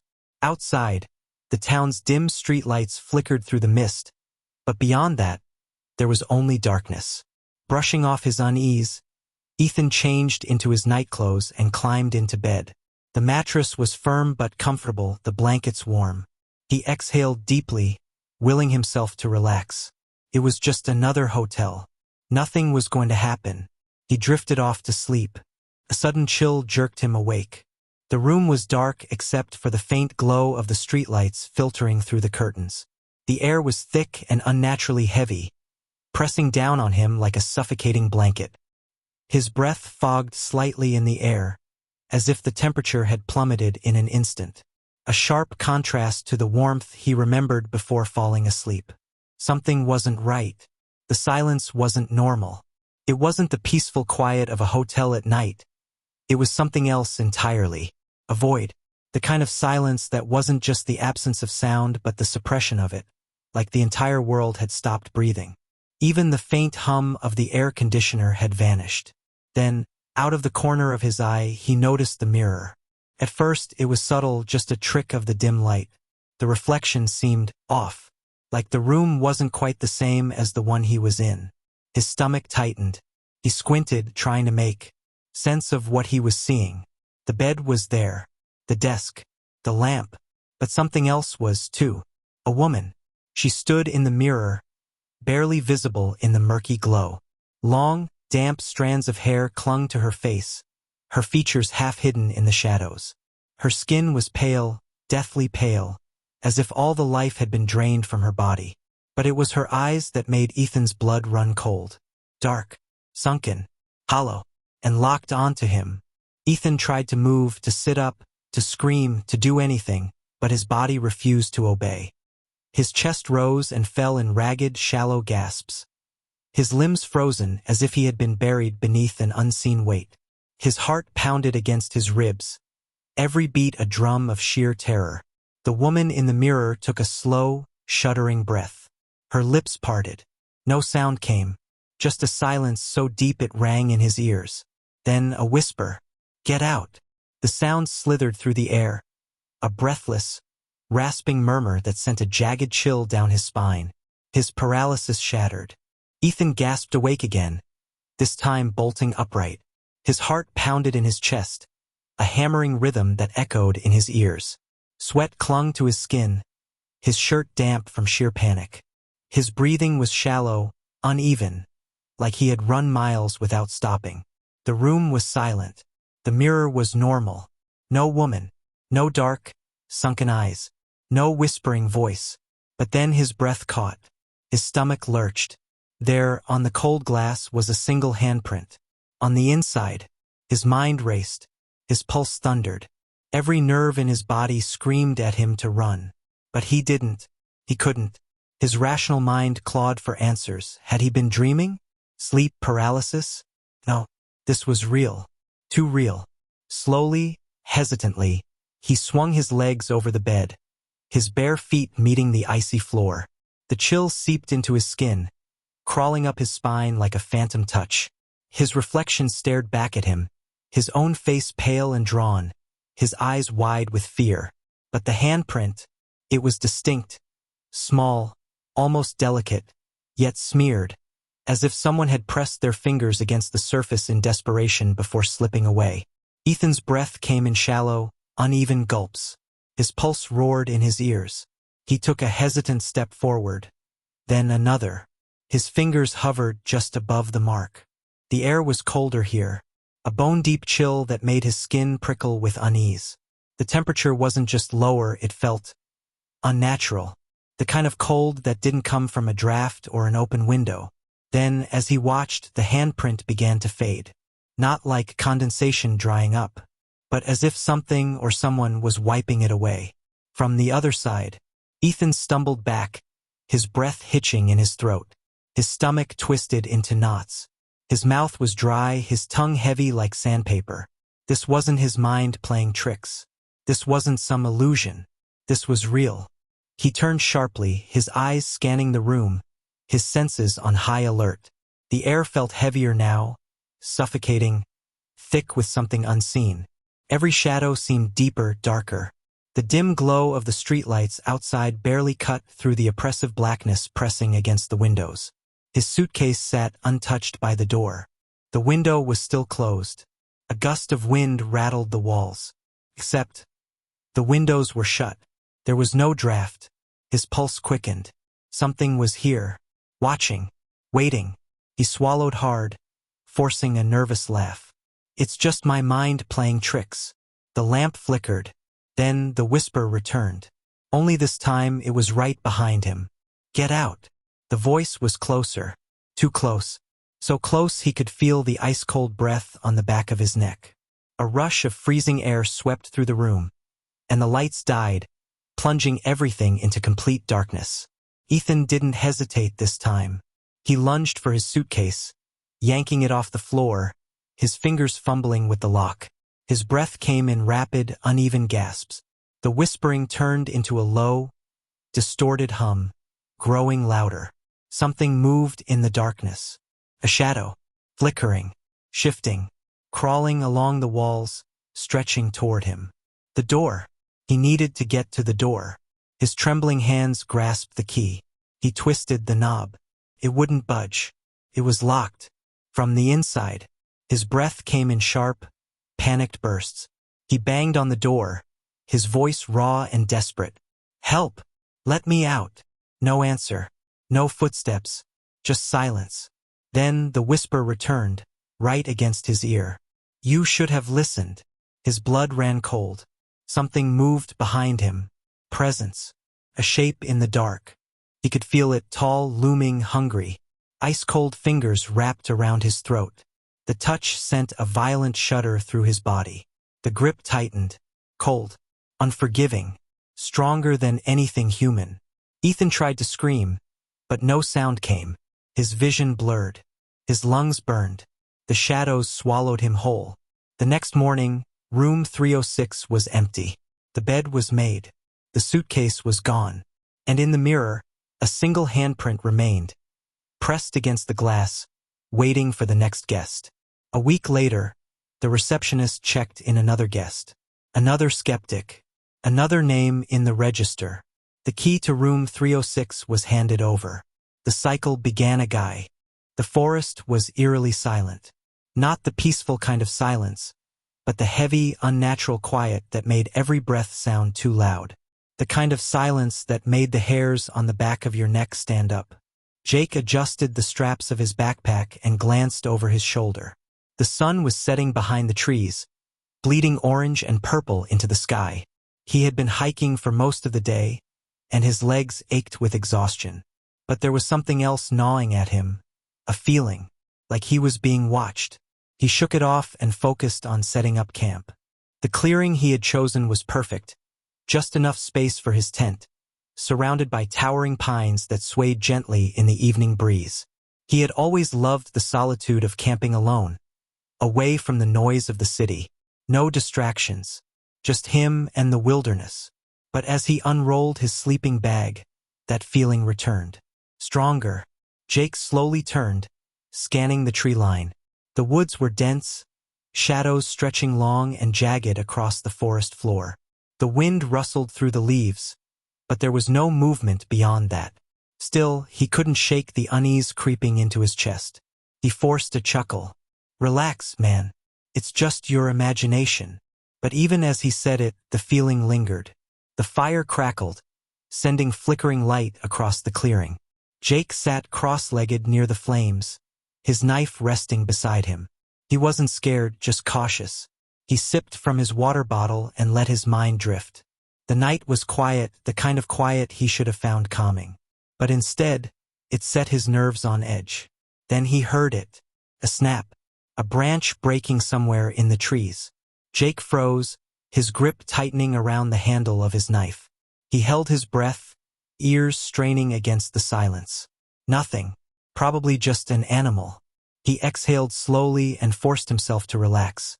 But just as he reached for another drink, his eyes caught something. A shape, just beyond the firelight. A shadow, standing between the trees. Watching him, Jake's pulse slammed against his ribs. The figure was tall, unmoving, blending into the darkness. It didn't shift, didn't flinch, just stood there. His mouth went dry. "Hello!" His voice sounded weak, uncertain. No response. The wind picked up, rustling the leaves, but the figure remained. Then it moved, not like a person walking, but like a distortion, a ripple in the dark. One moment it was there. The next it wasn't. Jake's stomach twisted. What the hell was that? He grabbed his flashlight and shone it into the trees. The beam cut through the dark, illuminating rough bark and tangled undergrowth. But there was no sign of anything or anyone. After a long moment he lowered the light. It was probably just exhaustion playing tricks on his mind. The shadows could be deceiving, especially when he was alone out here. That had to be it. With a deep breath, he crawled into his tent, zipping it up tight. But sleep didn't come easily, because even though the fire outside crackled and the wind rustled through the trees, he could still feel it, that presence. Watching, waiting. Jake woke to the soft glow of morning filtering through his tent. The air was cool and damp, carrying the earthy scent of pine and soil. His body ached from the stiffness of sleeping on the hard ground, and his muscles protested as he stretched his arms above his head. He let out a slow breath and rubbed his face. His sleep had been restless, plagued by strange dreams, shifting shadows, whispered voices, the unsettling feeling of being watched. He couldn't remember much, but the lingering unease sat heavy in his chest. Pushing aside the lingering grogginess, he unzipped the tent and stepped outside. The forest was bathed in the golden hues of early morning, the treetops swaying gently in the breeze. Sunlight filtered through the branches, casting dappled patterns onto the ground. The sounds of chirping birds and rustling leaves filled the air, the rhythmic pulse of the wild. For a moment he almost laughed at himself. The fear from last night seemed ridiculous now. He had let the darkness and exhaustion get to his head. Shadows played tricks, nothing more. His mind had conjured up shapes that weren't there, fueled by the eerie silence of the wilderness. Still, that feeling. Even now, with daylight illuminating every inch of the forest, a small, nagging sense of discomfort remained at the back of his mind. like something unseen had followed him into the morning. Shaking off the thought, he moved to prepare for the day. He boiled some water for instant coffee, the familiar bitterness helping to ground him. His hands were steady now, his breathing even. He told himself he just needed to keep busy, to distract himself from the nonsense running circles in his mind. After finishing his makeshift breakfast, he packed up a small bag with essentials. A knife, a map, a flashlight, and some snacks. He figured a short hike would do him good, help clear his head. The trail wound through towering pines and thick undergrowth, the scent of damp moss and fresh earth filling his lungs. With each step, he let the tension ease from his shoulders. The deeper he went into the woods, the more he began to enjoy the solitude again. He followed the trail for about an hour, admiring the untouched beauty of nature. Everything was so still, so perfect. The way the sunlight broke through the canopy, the distant hum of insects. It was exactly why he loved being out here. Then, somewhere in the distance, a branch snapped. Jake stopped.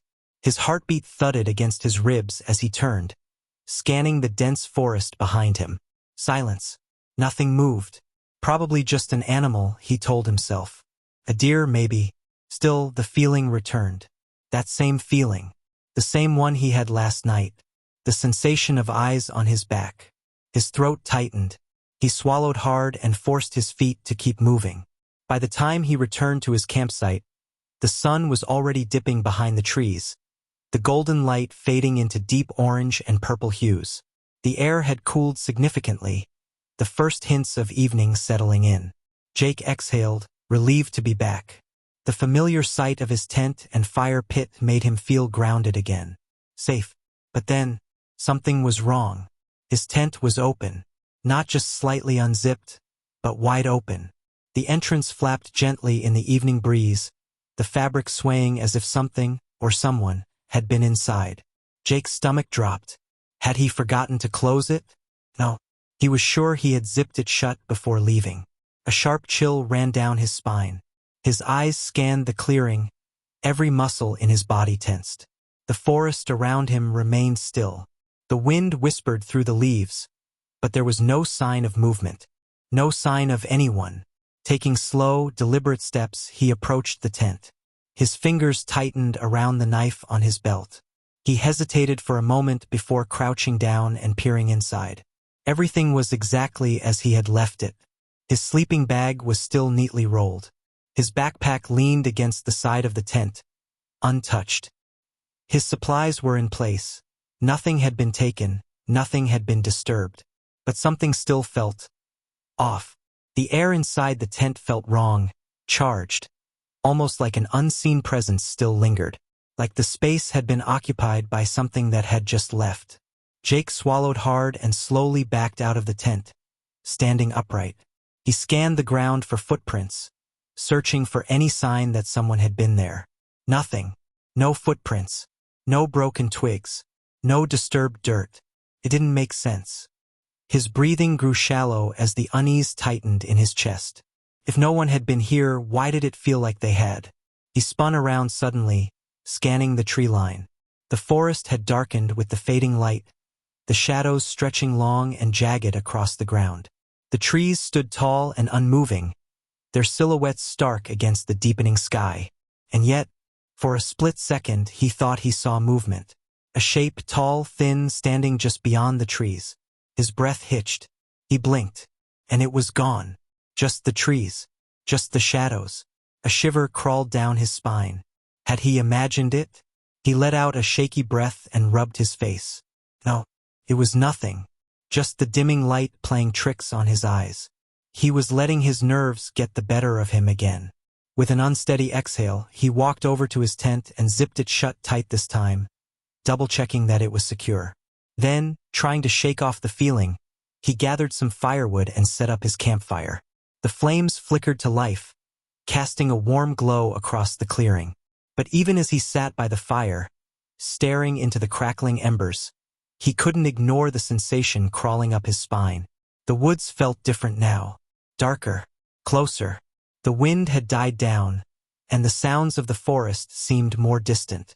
The usual rustling of leaves and chirping of crickets had faded, leaving behind a silence that felt heavy. Too heavy. Jake clenched his jaw and stared into the trees. He wouldn't let this get to him. It was just paranoia. Just the tricks of an overactive imagination. But deep down, in the part of his brain that he tried to ignore, he knew something wasn't right. Something was out there, and it was watching him. The fire crackled, sending sparks into the night sky.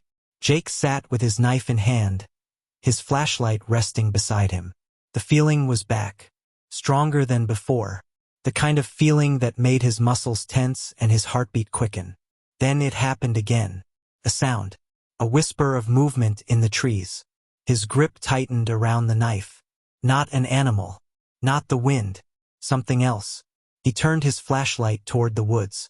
The beam cut through the dark. For a second, there was nothing but trees and shadows. Then there, a figure, closer than before, tall, motionless, watching. Jake's breath hitched. He stood slowly, muscles tensed. His instincts screamed at him to run. But he didn't. Instead, he called out, his voice low but firm. "Who's there?" Silence. Then movement. It was coming closer. Jake's heart pounded. He grabbed his flashlight, shining it directly at the figure. And for the first time, he saw it. A tall, gaunt figure, its limbs impossibly thin. Its face was obscured by the shadows, but its eyes, black, empty, endless. A sharp, suffocating cold filled the air. Then it spoke. "Leave." The words slithered through the dark. A voice that sounded hollow, distant, ancient.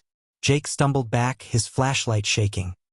His mind screamed at him to move, but his body refused to obey. Then the fire went out. The darkness swallowed him whole. Jake ran. Branches tore at his arms. Roots threatened to trip him, but he didn't stop. He didn't dare look back. The whispering was everywhere now, surrounding him, closing in. "Leave." He reached the trail, his breath ragged, his legs burning. The trees loomed over him, twisting shadows in the moonlight. Then he saw it, standing at the edge of the woods, closer than ever. It tilted its head, those empty black eyes locking onto his. And then it smiled. Jake didn't wait to see what would happen next. He bolted, didn't stop, didn't look back. He reached his car, fumbling with the keys. His hands trembled, his breath coming in sharp gasps. The engine roared to life. He peeled out of there, gravel kicking up behind him. The last thing he saw in his rearview mirror, the figure, standing at the tree line, watching, waiting. And as he sped down the road, one final whisper followed him. "See you soon." Emily Foster was alone in her apartment when the phone rang. It was late, too late for anyone to be calling. She frowned, glancing at the clock. 11:47 p.m. Her phone vibrated against the coffee table, the screen lighting up with an unknown number. She hesitated. Could be a scam call, a wrong number, or something equally unimportant. But something about it felt off. The number looked familiar, almost like. She swallowed hard, her heart picking up pace. It looked like his number. No, that was impossible. She had deleted it months ago, because her brother was dead. Her fingers trembled as she reached for the phone. The ringing seemed louder now, insistent, urgent. Finally, she answered. "Hello." For a moment, there was only static, the faint crackling noise. Then, a voice, soft, distorted, but unmistakable. "Emily?" Her stomach dropped. She knew that voice. She knew it better than her own. "Matt." Silence. Her breath hitched. Couldn't be him. Matt had died 6 months ago in a car accident. She had identified his body herself. The funeral, the grief, the unbearable emptiness of losing her only brother. She had lived through it all. But now his voice was here, on the other end of the line. "Emily, listen to me." Matt's voice came again, shaky and urgent. "You have to leave. Now." Her skin prickled. "What?" she started. But the static flared, drowning out her words. His voice came through again, broken and desperate. "Emily, he's coming. Don't let him in." The call cut off. Silence. The line went dead. Emily stared at her phone, her pulse hammering in her ears. What the hell had just happened? She tried to call the number back. Disconnected. A cold shiver ran down her spine. Had she imagined it? Had the grief finally cracked something inside her? Her thoughts were racing, trying to make sense of what she had just heard. Then, a knock at the door. A single, deliberate knock. Emily froze. The air in her apartment suddenly felt too thick, too heavy. Slowly, she turned toward the door. Her phone slipped from her fingers, landing on the floor with a dull thud. Because beyond the door, in the dimly lit hallway, she could see a shadow, a tall, unmoving figure, waiting. Emily's breathing came in shallow bursts, her chest rising and falling in rapid succession. She forced herself to think logically. Maybe it was a mistake, a hallucination. Maybe she was hearing things, a trick of exhaustion, grief, stress. But the shadow outside her door was real, and it hadn't moved. A heavy, suffocating stillness filled the room, pressing down on her shoulders like an invisible weight. She took a shaky step backward. Her instincts screamed at her to run. But where? She was on the 3rd floor. No fire escape, no back door. The only way out was through the very door where he stood. Her mind replayed Matt's words, each syllable cutting through her panic like a jagged blade. Don't let him in. Emily swallowed hard. She inched toward the peephole. Slow, careful. Every movement is deliberate. She was terrified, but she had to see. The wood felt ice-cold against her skin as she pressed her forehead against the door. With a trembling breath, she looked through the tiny glass lens. And there he was, a man, tall, dressed in dark clothing, standing completely still. The hallway light flickered, bathing him in sporadic flashes of dim, yellowish glow. Her fingers dug into the doorframe. His posture was unnatural, too rigid, too deliberate, like he wasn't just standing there, but waiting. Emily's stomach churned. His face was hidden beneath the shadows. She couldn't make out his features, but something told her she didn't want to. He wasn't shifting his weight. He wasn't swaying, breathing, adjusting his stance. Nothing. Like he wasn't human at all. A cold, creeping sensation ran up her spine. Emily took a step back, her fingers hovering over her phone on the floor, her mind racing. She had to call someone. The police, a neighbor, anyone. Then, another knock. Harder, more forceful. Boom, boom, boom. The sound exploded through the apartment, vibrating the walls. Emily gasped, stumbling backward. Her legs felt like lead, heavy and useless beneath her. She clutched her chest, trying to steady her breath. But she couldn't. Her heart pounded wildly, erratic and frantic, her body teetering on the edge of panic. She wanted to scream, wanted to run, but all she could do was stare at the door. Boom, boom, boom. Louder this time, like a battering ram against the wood. Something in her gut twisted violently, sending nausea rolling through her stomach. This wasn't just some stranger. This wasn't a confused neighbor knocking on the wrong door. This was something else. Presence. Something that shouldn't be here. Emily pressed a trembling hand to her mouth, biting down on her lip to keep from sobbing. The knocking stopped. A beat of silence. Then, a voice. Low, raspy. Not Matt's. Emily. She sucked in a sharp breath, her blood turning to ice. He knew her name. The voice was wrong. Distorted. Like a recording played at the wrong speed, slow, dragging, inhuman. Like something trying to sound human. Tears burned her eyes. She clapped a hand over her mouth, willing herself to stay silent. Maybe if she didn't move, didn't breathe, he would leave. Maybe he would think she wasn't home. Let me in. Her stomach twisted. No, no, no, no. It was a command. Not a question. A demand.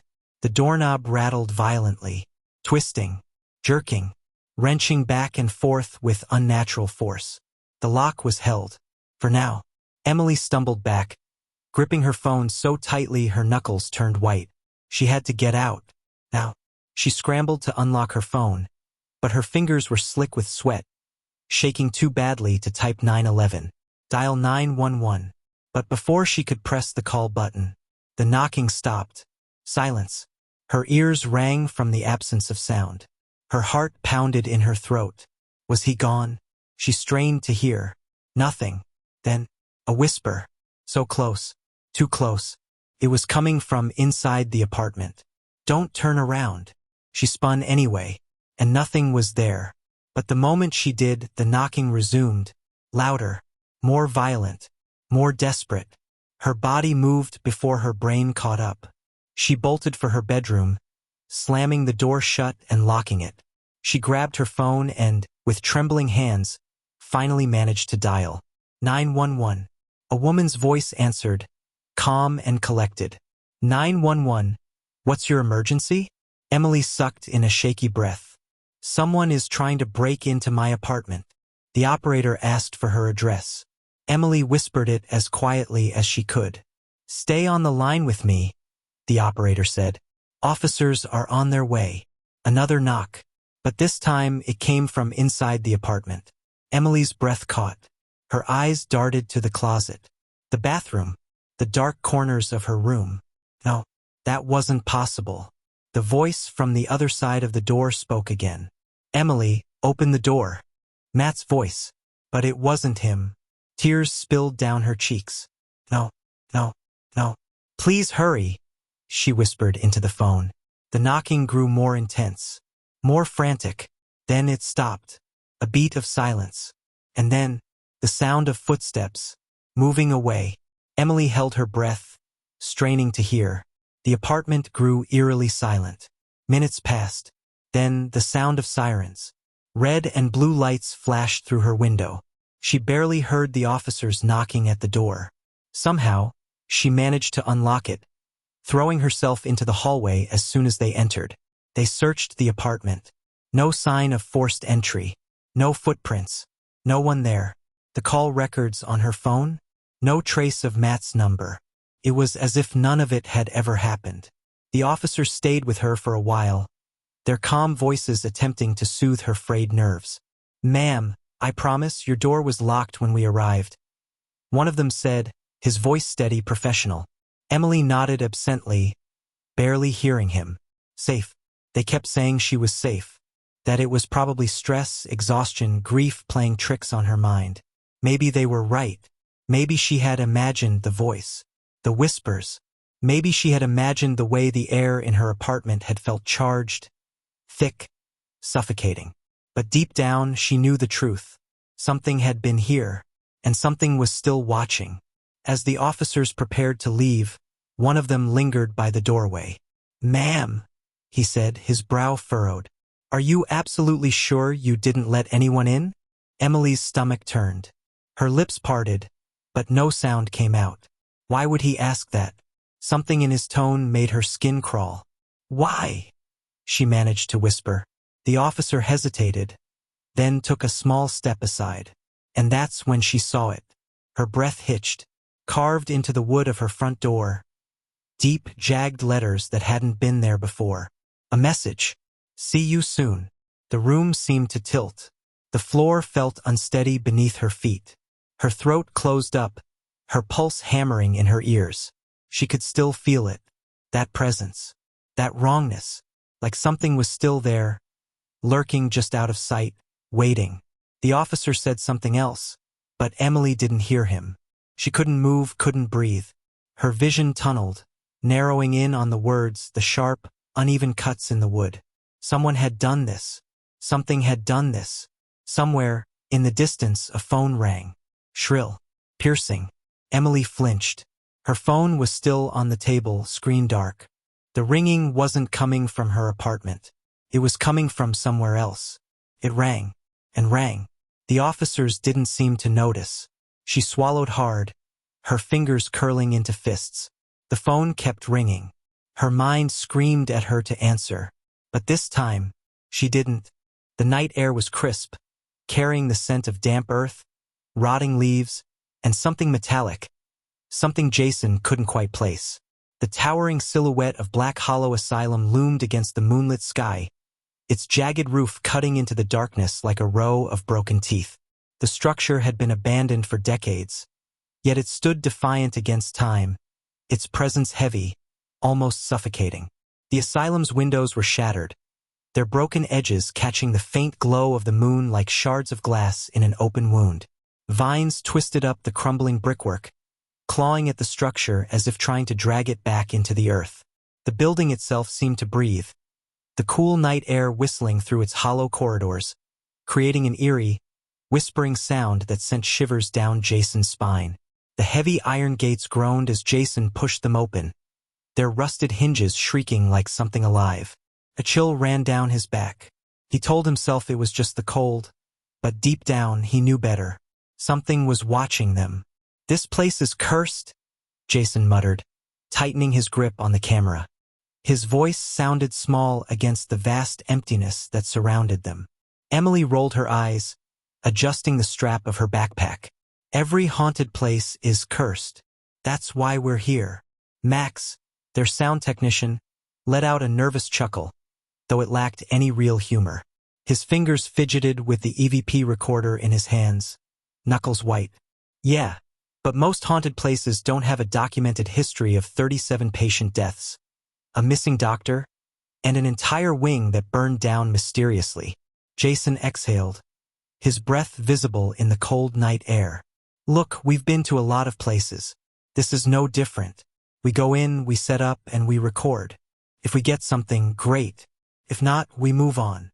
Silence. The others didn't answer, because they felt it too. This place wasn't just haunted. It was alive. Jason glanced at the main entrance, its massive double doors still intact despite years of neglect. Faded words were etched into the wood above them. Below the inscription, something else had been scratched into the wood. Something newer, something desperate. "Don't listen to them." A gust of wind rushed past, rustling the dead leaves at their feet. Jason felt a pressure in his chest, an invisible weight settling over him. His instincts screamed at him to turn back. Instead, he adjusted his camera strap and took the first step forward. The asylum stood silent, waiting. The massive wooden doors groaned as Jason pushed them open, their rusted hinges screeching in protest. A gust of stale air rushed out, carrying with it the scent of decay, dust, and something foul, something that didn't belong to the living. The beam of their flashlights cut through the thick darkness, illuminating peeling wallpaper, rusted gurneys, and splintered furniture. The walls were covered in faded medical posters, their edges curled with age, their once bright images of human anatomy now smeared with grime. Yellowed patient files lay scattered across the floor, some half open, filled with scribbled notes in handwriting that had long since faded. Jason stepped forward cautiously, his boots crunching on broken glass and brittle paper. The heavy silence of the asylum pressed down on them like a suffocating blanket. "Jesus," Max muttered, sweeping his flashlight over the room. "It's like they just left." Emily, always the skeptic, let out a short breath. "Well, the place was shut down in 1968. If you had a reputation for mistreating patients and a mysterious fire, you'd leave in a hurry too." Max swallowed hard. "Still, it's like the air is watching us." Jason ignored him and focused on the admission desk, a once grand structure now covered in dust and deep scratches. He brushed away a thick layer of dirt, revealing an old brass nameplate, Dr. Bernard Holloway, chief psychiatrist. The name seemed familiar, though he couldn't place why. Something rustled in the darkness. Jason stiffened.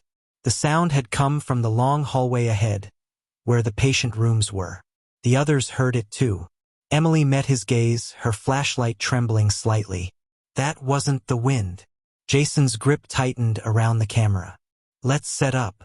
Max knelt near the admission desk, carefully setting up the EVP recorder, a small digital device used to capture electronic voice phenomena. He adjusted the microphone, his fingers shaky. "All right, we're alive." Emily moved further into the room, pulling motion sensors from her backpack. She placed one at the entrance of the main hallway, another near the collapsed staircase, and one just outside what appeared to be the old operating room. Jason turned on the night vision camera, adjusting the angle to capture the hallway in full view. His voice was steady, professional, but beneath it was a tension none of them could ignore. Alright, let's get started. This is Black Hollow Asylum, abandoned since 1968. Reports of voices, shadows, and unexplained movements. If anyone is here with us, we mean no harm. Silence. The kind that pressed into your ears. Then, faint shuffle. Jason's head snapped toward the hallway. Did you hear that? Emily nodded slowly, her brows furrowing. Yeah. But we're alone. Max's fingers flew over the thermal camera screen. No heat signatures. Jason exhaled, but his gut told him something wasn't right.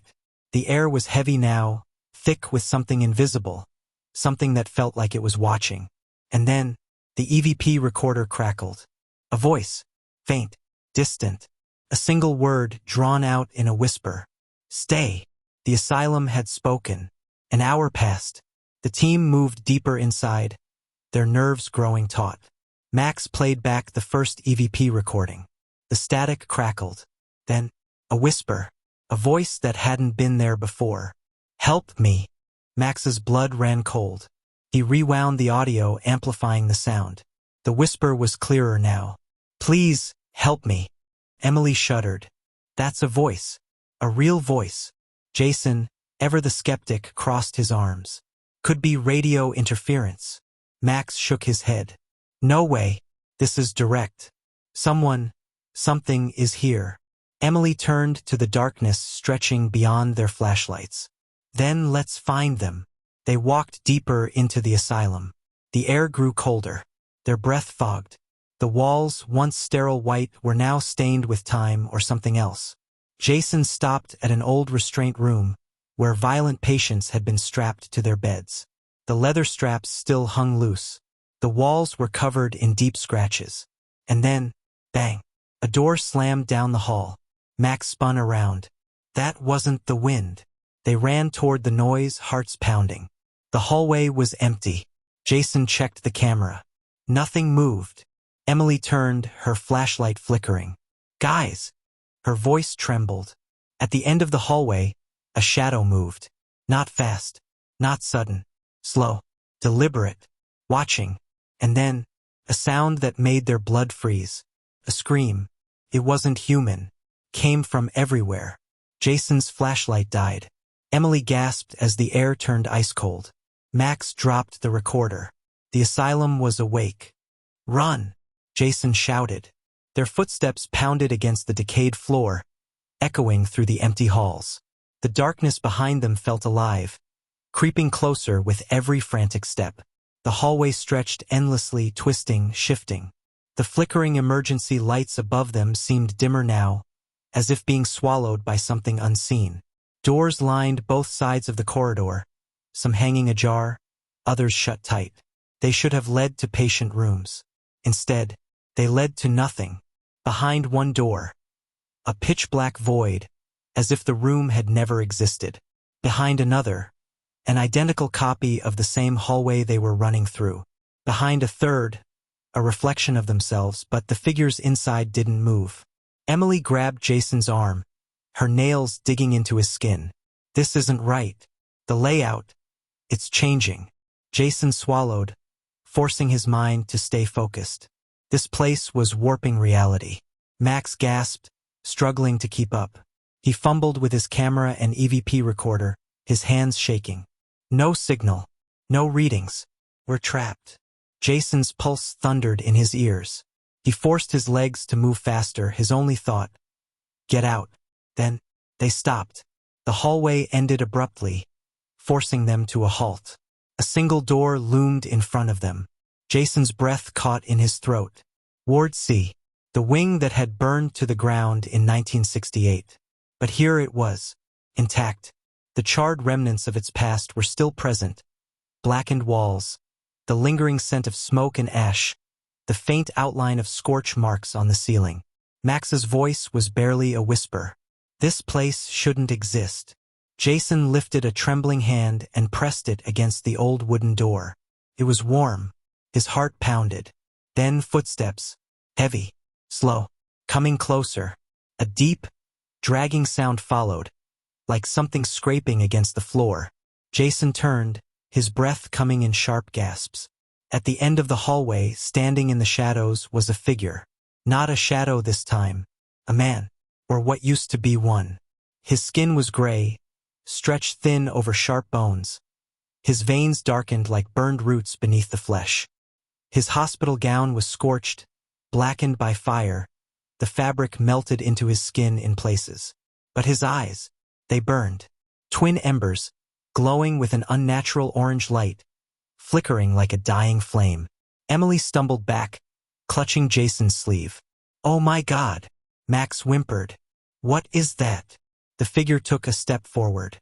Then another. And then, a voice. A hollow, crackling whisper. "You shouldn't be here." Jason staggered back, gripping Emily and Max. The walls began to tremble. The whispers rose. Hundreds of them, overlapping, surrounding them.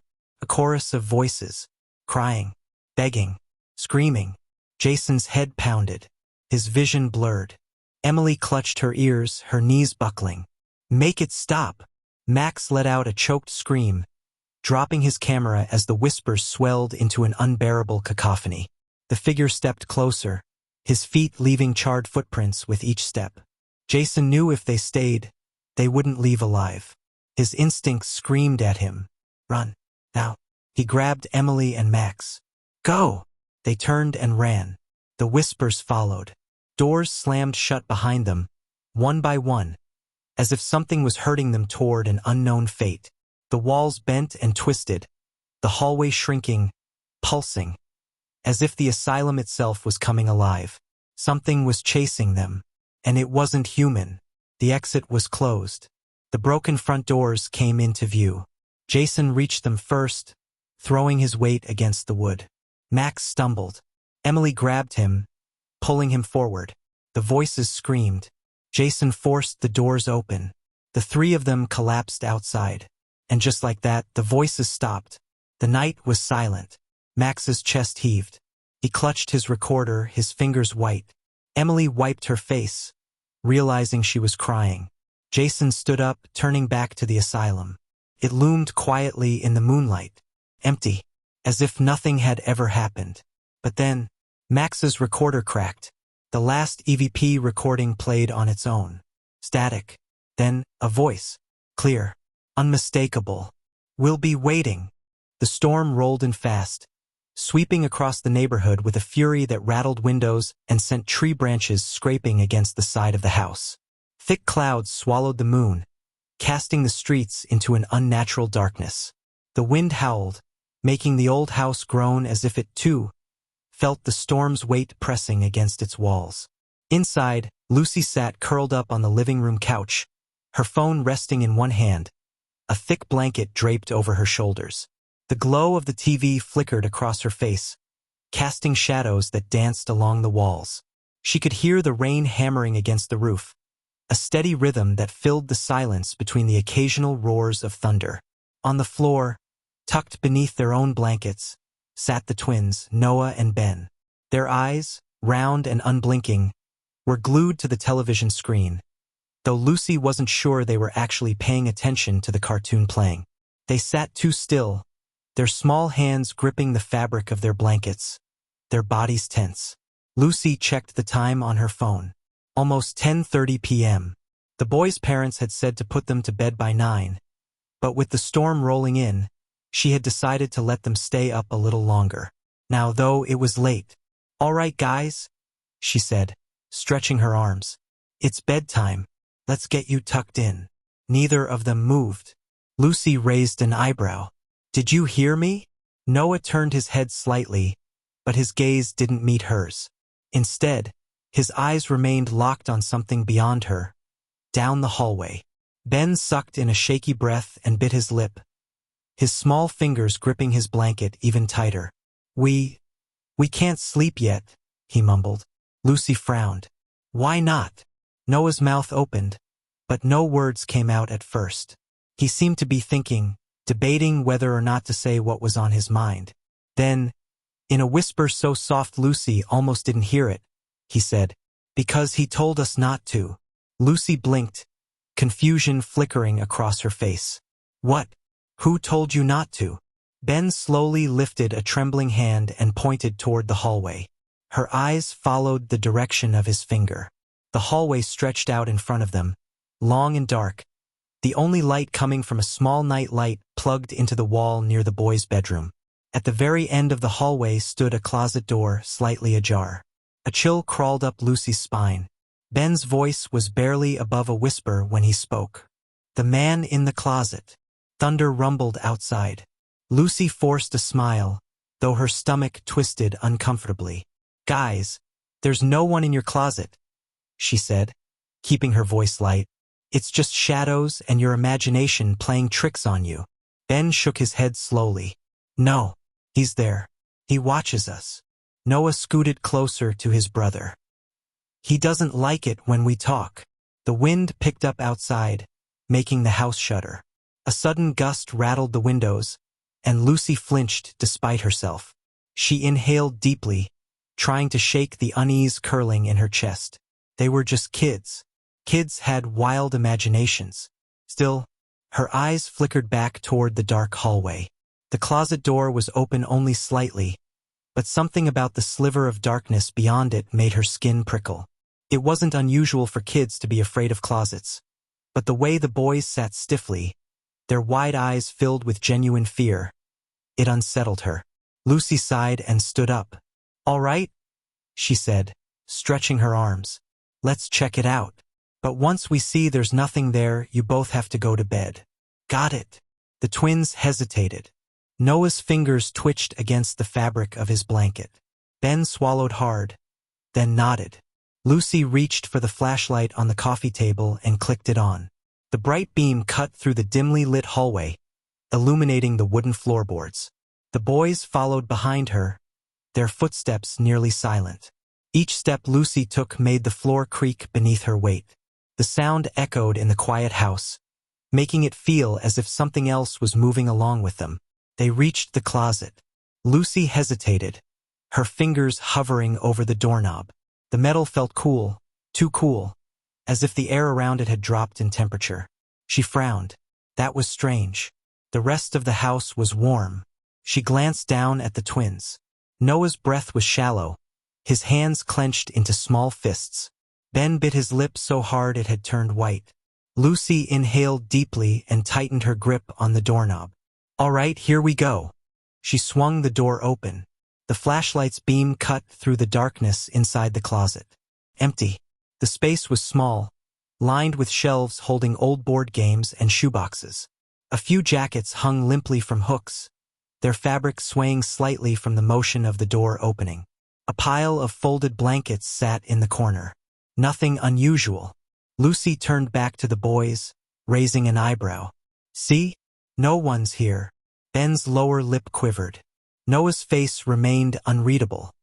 "He's still there," Noah mumbled. Lucy's brow furrowed. She turned back to the closet, shining a flashlight across every inch of it. Nothing but old blankets, jackets, and dust. She exhaled sharply. "Listen, I promise you, there's nothing in here. I'll shut the door, and it'll stay shut all night. Okay?" The twins didn't reply. Lucy knelt down in front of them, her voice softer. "You don't have to be scared. I'm right outside. Nothing's going to happen." Ben hesitated before nodding slowly. Noah, after a long pause, did the same. Lucy ruffled their hair and led them to bed, tucking them under their covers. As she pulled their bedroom door shut behind her, she heard Noah whisper, "He doesn't like you." Lucy's breath caught in her throat. Her hand froze on the doorknob. She waited. Silence. Shaking off the lingering unease, she turned and walked back to the living room. As she settled onto the couch, she cast one last glance down the hallway. The closet door had moved. It wasn't wide open, but it was no longer fully shut. A small gap remained, just enough for something to watch. The hallway light spilled into the closet, illuminating the small, cluttered space. Dust floated lazily in the air, disturbed by the movement of the door. The walls were lined with shelves filled with old board games, forgotten toys, and shoeboxes that looked like they hadn't been touched in years. A few jackets hung limply on the metal rod above, their sleeves swaying slightly from the shift in air. In the corner, a pile of old blankets sat in a heap, untouched, empty. Lucy let out a slow breath and turned back to the twins. "See?" she said, forcing a lightness into her voice.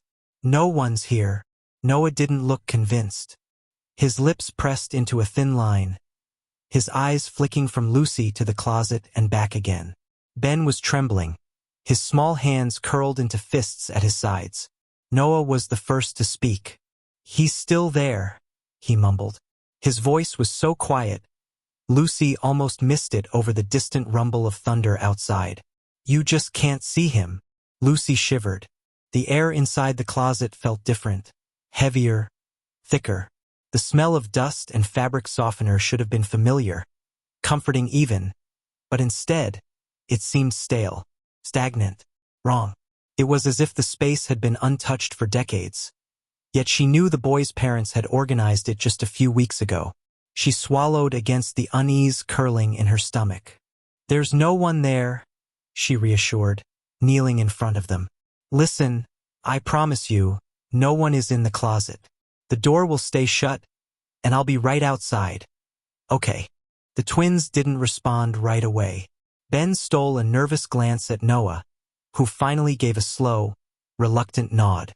Ben followed his brother's lead, though his hands remained clenched. Lucy sighed, ruffling their hair before guiding them to bed.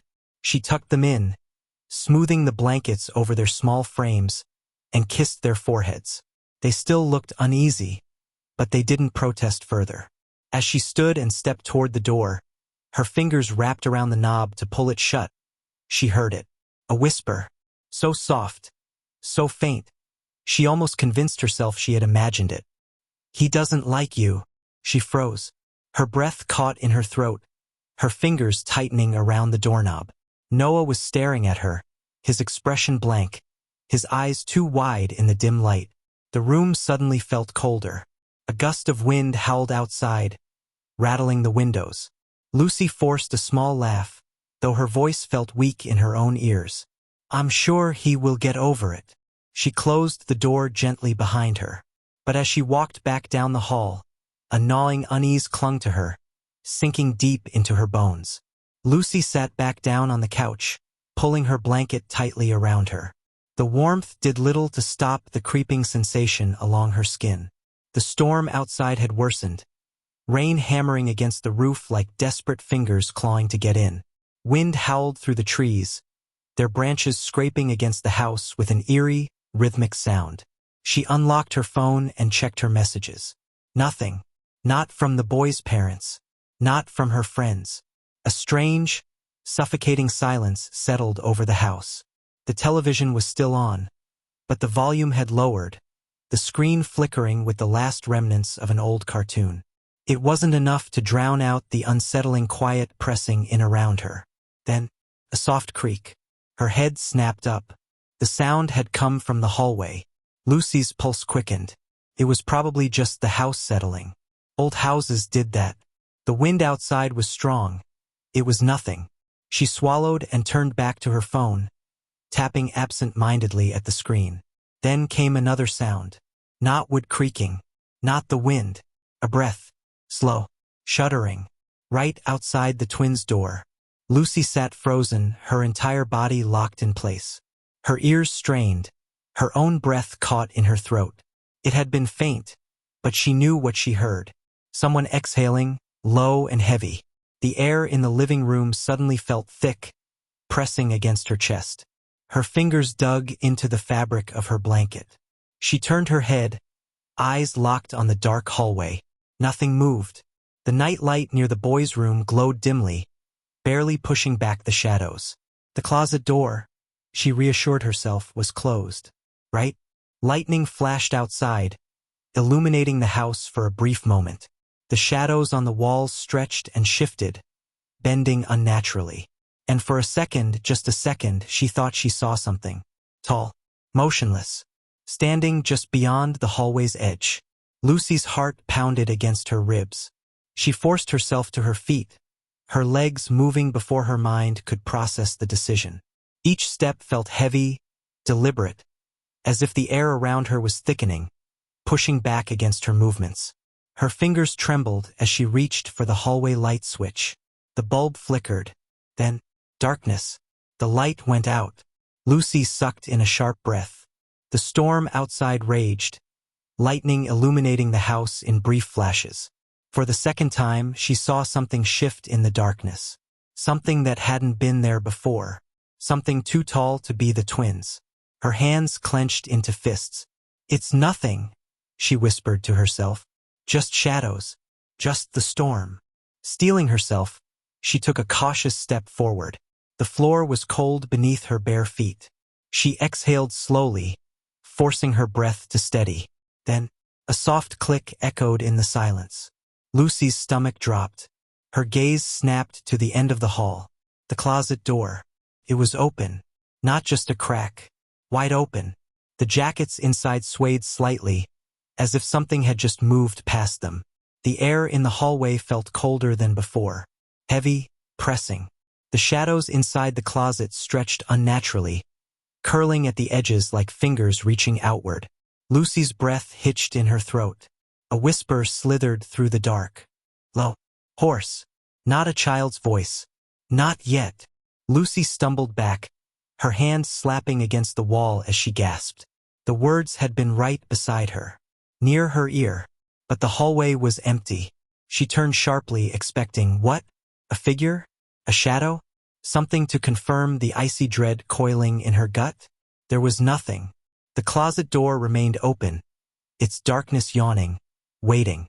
Lucy's breathing was shallow, her pulse roaring in her ears. She had to close it. She had to. Forcing her legs to move, she took a hesitant step forward. Then another. The air thickened. Another step. The hallway felt longer now, stretched unnaturally. The door growing farther away instead of closer. She could hear something inside. Something shifting. Something breathing. Lucy reached for the door. Then, just before she could touch it, the door slammed shut on its own. A single whisper crawled through the air. Promise. A warning. Not yet. Lucy stumbled back, her pulse hammering in her ears. No, this wasn't real. She fumbled for her phone, the screen's glow weak against the darkness. Then a message popped up. Unknown number. Did you lock the doors? Her stomach dropped. Her fingers hovered over the keyboard. But before she could type a response, another sound came from behind her. The twins' door creaked open. A soft patter of footsteps. She turned. Noah and Ben stood there, wide-eyed, their small hands clutching each other. Lucy's voice wavered. What are you doing up? Noah trembled. He's mad. Ben whimpered. He's coming. A loud bang. The closet door slammed shut. Lucy grabbed the twins and ran. Her shaking hands fumbled with the front door lock, but it wouldn't budge. The house groaned. No. Something inside it groaned. The air turned ice-cold. A whisper curled through the room. Not yet. Then, footsteps. Heavy. Slow. Coming from the hallway. Lucy's breath hitched. The twins clung to her, their small bodies trembling. She turned and saw him. A tall, gaunt figure stood just beyond the glow of the streetlight. His face was wrong. Stretched too thin, mouth curling too wide. His fingers twitched at his sides, long and bony, nails blackened. His eyes, there were no eyes, just pits of darkness. A slow, rattling breath left his lips. Then, in a voice that scraped against the walls, he whispered, You shouldn't have looked. The lights flickered. The walls seemed to pulse, shifting, bending. The room closed in. Lucy gasped as the figure stepped forward. The twins sobbed against her, their small hands clawing at her arms. Make him go away, Ben whimpered. Noah's voice was barely a whisper. You can't. The thing in the dark smiled, and everything went black. Lucy's eyes shot open. Morning light streamed through the windows. The house was silent. The twins slept peacefully in their beds. Has it been a dream? She sat up, rubbing her face. Her body ached as if she had run miles. Her phone buzzed. A new message. Unknown number. See you soon. Lucy's breath hitched. She turned toward the hallway. The closet door was open, and inside, a shadow waited. The sky, a bruised canvas of deep violet and molten gold, stretched endlessly over the quiet countryside. The last remnants of daylight clung to the horizon, casting long, eerie shadows through the dense forest that lined the narrow dirt road. A cool breeze whistled through the trees, rattling the dry leaves and carrying the faint scent of damp earth and pine. Sam, Mia, Josh, and Riley walked together, their voices breaking the stillness of the evening. They had taken this path countless times before. It was their shortcut home, a well-worn trail cutting through the woods. Tonight, however, something about the journey felt different. The air was heavier, almost electric, as if the trees were holding their breath. Josh sighed loudly, dragging his sneakers through the loose dirt. "This shortcut's a joke," he grumbled. "Your secret way is just more walking, Sam." Sam smirked, unfazed. "Trust me, it's faster." Mia crossed her arms, unimpressed. "You said that half an hour ago." Riley, who had been trailing slightly behind the group, barely heard them. His gaze was fixed on the tree-line, where the darkness thickened unnaturally. The trees swayed gently, yet the rustling leaves carried no real sound. An unsettling quiet had settled over the woods, as if something unseen lurked just beyond their sight. Then he saw it. Tunnel. It stood a short distance away, nestled within the undergrowth as though it had been waiting to be discovered. The entrance was wide, almost perfectly circular, framed by thick stone that looked ancient, weathered and cracked by time. Vines crawled up its sides like veins, and the mouth of the tunnel gaped open, swallowing the dim light of dusk. Riley stopped in his tracks. "Guys!" The others turned, following his gaze. Mia's brow furrowed. "That wasn't here before." Josh scoffed, rolling his eyes. "Of course it was. We just never noticed." Sam took a slow step forward, his head tilting in curiosity. "It's weird, though. No signs, no markings, just a tunnel in the middle of nowhere." Riley's stomach twisted. "It feels wrong." Josh grinned, his usual bravado kicking in. "Only one way to find out." Stepping inside was like entering another world. The first thing Riley noticed was the air thick, stagnant, clinging to his skin like a damp shroud. It smelled of old earth and something faintly metallic, a scent that sent an uneasy shiver down his spine. Their footsteps echoed eerily against the stone floor, the sound stretching unnaturally down the passage. The tunnel's walls were rough, made of uneven bricks that jutted out at odd angles, like bones pressing through thin skin. The deeper they moved, the more the darkness thickened, swallowing the edges of their vision. Josh flicked on his flashlight, and the narrow beam cut through the void. The tunnel extended far beyond what should have been possible, an impossibly long corridor stretching endlessly ahead. No curves, no breaks, just darkness.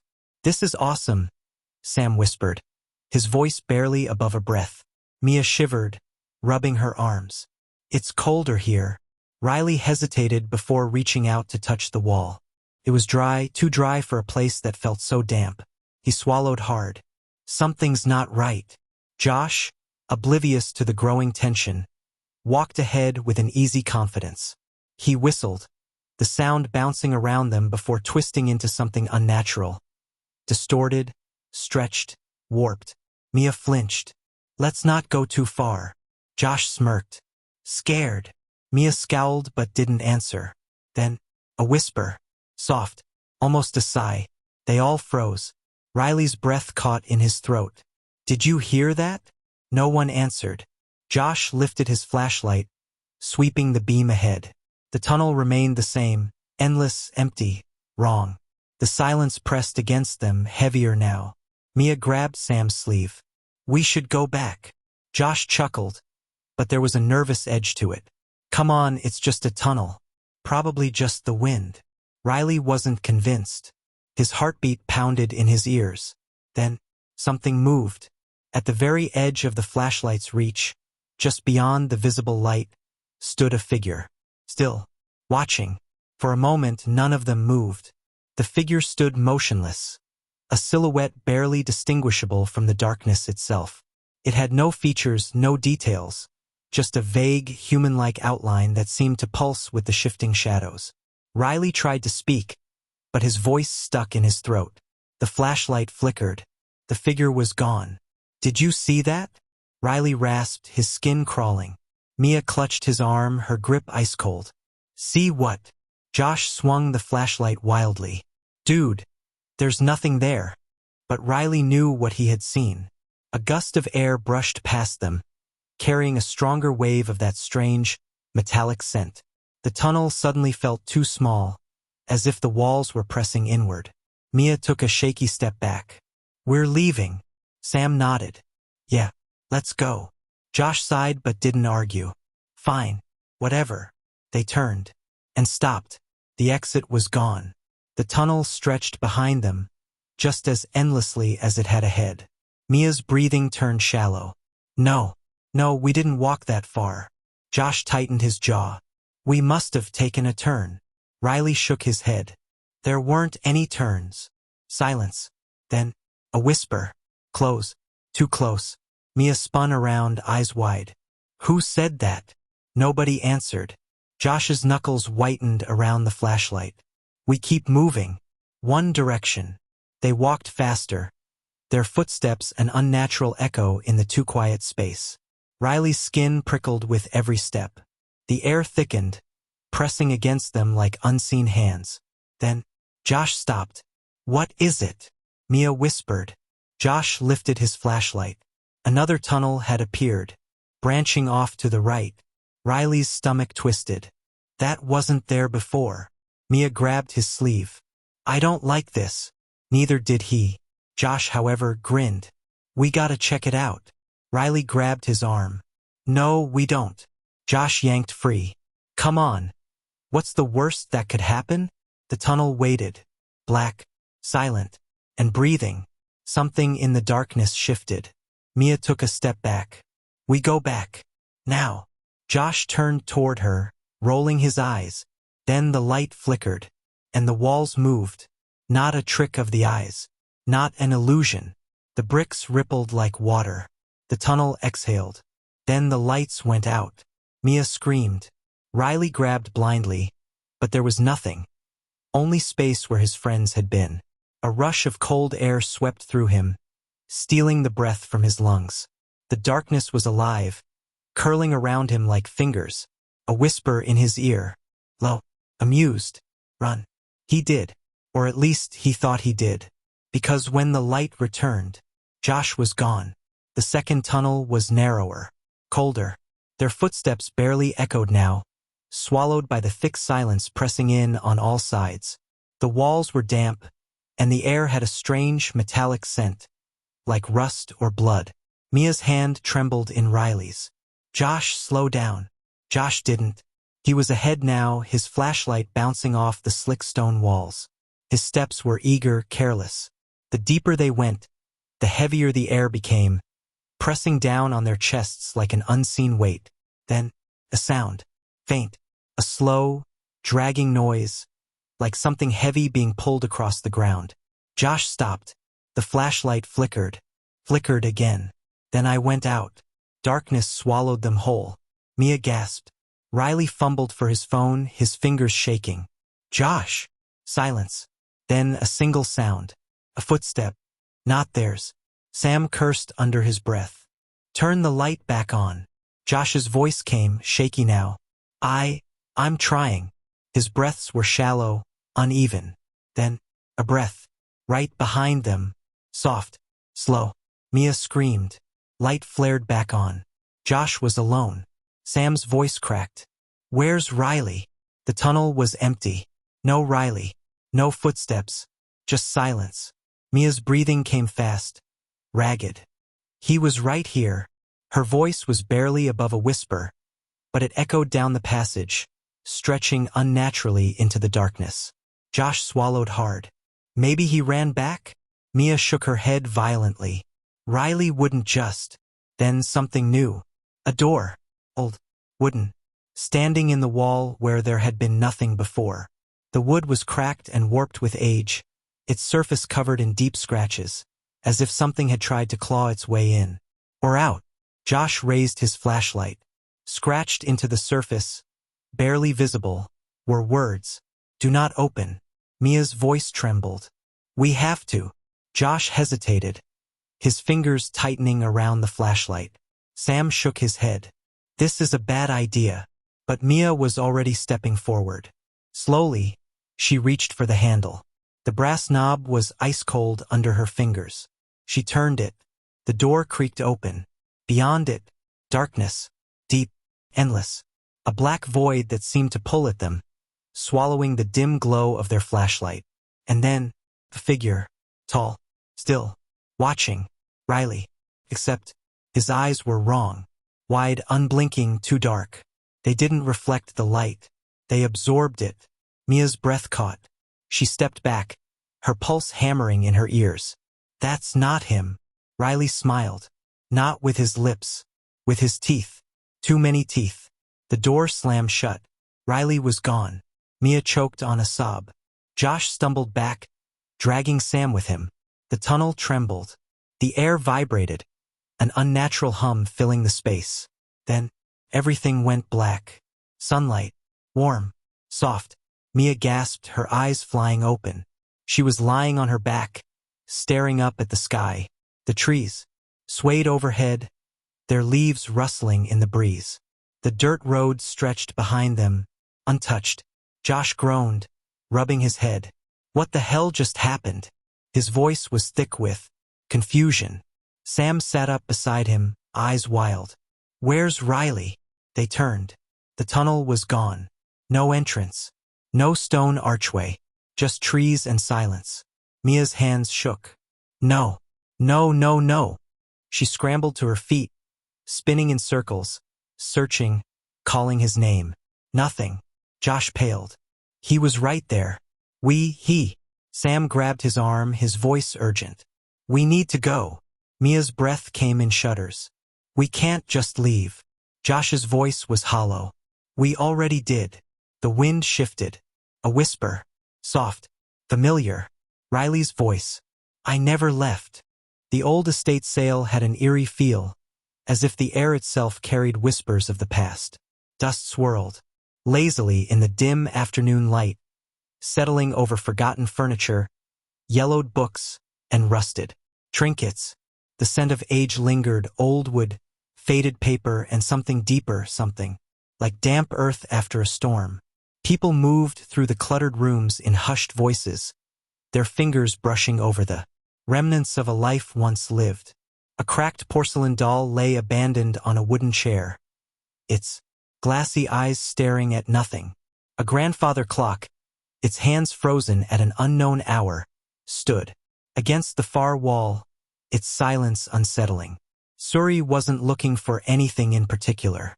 She had just moved into a new apartment, and it felt empty. The space was modern, all clean lines and blank walls, but it lacked something.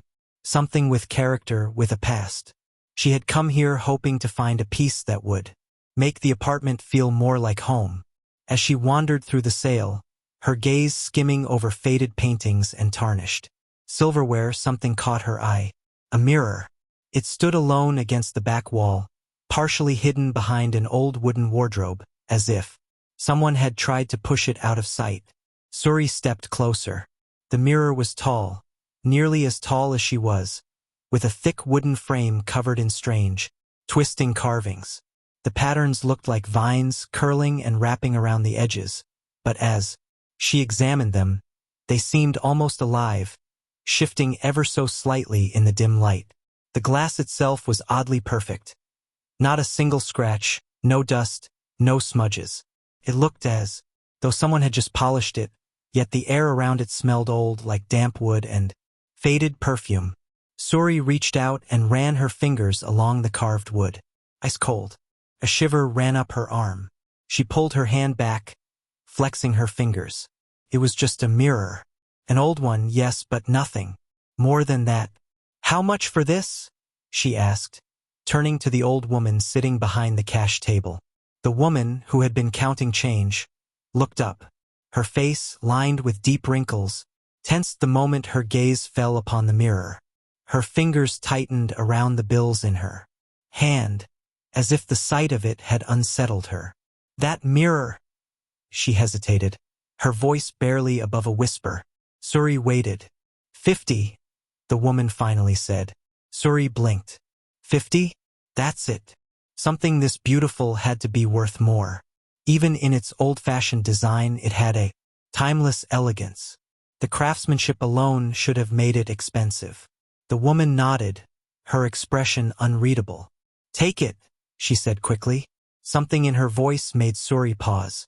It wasn't just urgency, it was something else. Warning. A prickle of unease crawled up Suri's spine, but she shook it off. The woman was probably just eager to get rid of old junk. She handed over the cash, lifted the mirror carefully, and carried it to her car. The frame was heavy, much heavier than it looked, but she managed to maneuver it into the back seat. As she reached the driver's seat, a strange sensation washed over her, like someone was watching. Her skin prickled. She glanced around. The parking lot was mostly empty. A few cars, an old lamppost flickering in the afternoon light, a single bird pecking at the pavement. But then, in the mirror's reflection, behind her, a shadow moved, a flicker quick and unnatural. She spun around. Nothing was there. Her chest felt tight, probably just her imagination. She had read too many horror stories, watched too many late-night movies. With a deep breath, she climbed into the car and started the engine.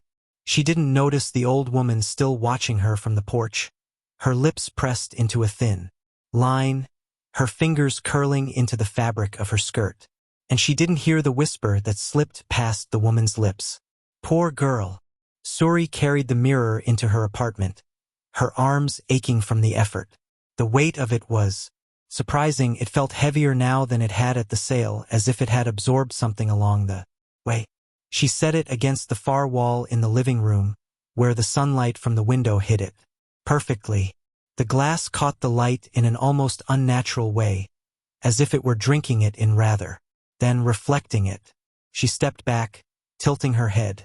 It looked perfect, too perfect. She ran her fingers over the carvings again, tracing the delicate lines of the twisting patterns. The wood was still ice cold. Shaking off the unease, she turned away and grabbed her phone. She snapped a quick picture, thinking it would look great on social media. Estate sale find, my new favorite thing. But when she checked the photo, a strange feeling crept up her spine. The mirror looked normal, but the reflection of the room inside it seemed darker. The light in the picture didn't match what she saw in real life. She frowned. Maybe just a trick of the camera. Shrugging it off, she put her phone away and went to make dinner. That night, the apartment was quiet. Too quiet. She lay in bed, tossing and turning, unable to sleep.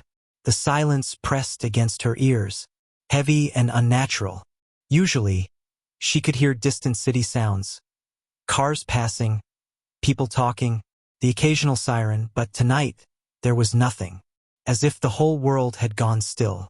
At midnight, she finally gave up and got out of bed. Maybe some water would help. She padded barefoot through the apartment, the wooden floor cool against her skin. As she passed the living room, her gaze flickered to the mirror. Something made her stop. She turned, staring at it in the darkness. The reflection showed the living room, her couch, her coffee table, the window with the curtains drawn shut. Then, a flicker, a movement, like something shifting deep within the glass. Her breath caught. She leaned in closer, her heart hammering against her ribs. Nothing, just her own reflection staring back at her. Suri let out a nervous laugh, shaking her head. Losing it, she muttered to herself. She turned away, but as she took a step, a cold wave of fear rushed through her. Her skin prickled. Her mouth went dry. She didn't want to look back, didn't want to check, but some deep, horrible instinct made her. Slowly, she turned her head. Her reflection hadn't moved. It was still standing there, staring. Suri's stomach dropped. For a long, breathless moment, neither of them moved. Then, her reflection smiled. A slow, unnatural smile that stretched too wide. A chill crawled down Suri's spine. She stepped back. The reflection didn't. And then it raised its hand and knocked against the glass. A dull, hollow knock echoed through the room. Suri stumbled backward, her breath coming in short gasps. No, no, no. The reflection took a step closer. But Suri hadn't moved. She turned and ran, her heart slamming against her ribs. Behind her, the mirror stood silent. And in its glass, the reflection of Suri kept watching, smiling. Over the next few days, the feeling of being watched only grew stronger. Sometimes, while reading or watching TV, she would catch movement in the corner of her eye, a flicker in the mirror, a shift. But whenever she looked directly at it, the reflection was still. Then came the whispers, soft, faint, almost like the wind. But there was no wind inside her apartment. One night, she woke up gasping, her heart racing. She had dreamt of standing in front of the mirror, unable to move, as something inside knocked against the glass from the other side. She shook off the dream, rubbing her arms against the cold that seemed to settle into her bones. She needed to get rid of the mirror. Tomorrow. The next night, everything changed. She was brushing her teeth when she heard it. A soft creak, like someone stepping on the wooden floor. Her breath hitched. Slowly, she turned off the tap and listened. Silence. She stepped out of the bathroom, moving toward the living room. The mirror stood there, silent, reflecting the darkened apartment. But the reflection was wrong. The furniture was there. The walls, the windows, everything was in place. But the Suri in the mirror was smiling, a slow, unnatural smile that stretched too wide.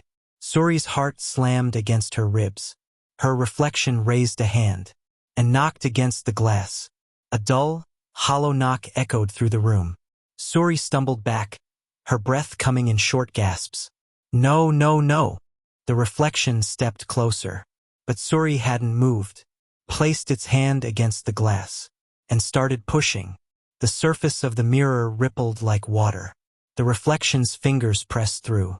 Suri turned and ran. She didn't stop running until she was outside, breathless, heart pounding. The night air was freezing, but she barely felt it. She pulled out her phone and dialed her best friend, Aisha.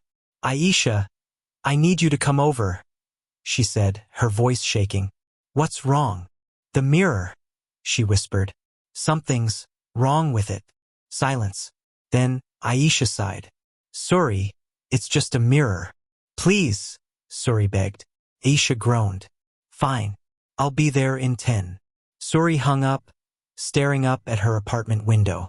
Something moved behind the glass. But it wasn't her. Aisha arrived, annoyed but concerned. Okay, what's the problem? Suri led her inside. The mirror stood exactly where it had been, still and silent. Aisha crossed her arms. Looks normal to me. Suri shook her head. Watch. She picked up a book and threw it at the mirror. It didn't reflect the impact. The book disappeared into the glass. Aisha's face lost all color. Then, the book flew back out, landing on the floor. But the reflection of the book, staying inside the mirror. Suri and Aisha started, frozen in fear. Then, the reflection of Suri turned and spoke. You shouldn't have bought me. They ran. They didn't stop until they were outside, gasping for air. We have to destroy it, Aisha said. Suri nodded. Fire. Aisha shook her head. No, mirrors don't burn. Suri thought for a moment. A hammer. They grabbed a hammer from the toolbox and marched back inside. The reflection was waiting.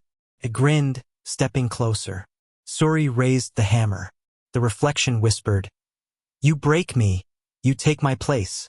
Suri hesitated. Aisha grabbed the hammer. Screw this. She swung. The mirror shattered. For a moment, silence. Then, a blood-curdling scream echoed through the room.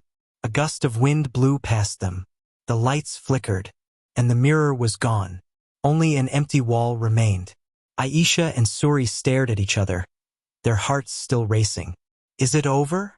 Aisha whispered. Suri didn't answer, because in the corner of the room, the glass shards on the floor still reflected the mirror. and in them, a pair of dark eyes watched, smiling. Ava never believed in bad luck, curses, or ghost stories.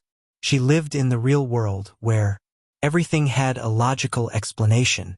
Superstition was for people who needed something to blame when life didn't go their way. But today something felt off. She sat in her usual coffee shop, nestled in the corner by the window, where she could watch the busy street outside. The scent of freshly ground coffee beans and warm pastries filled the air, mixing with the quiet hum of conversations and the occasional clink of spoons against ceramic mugs.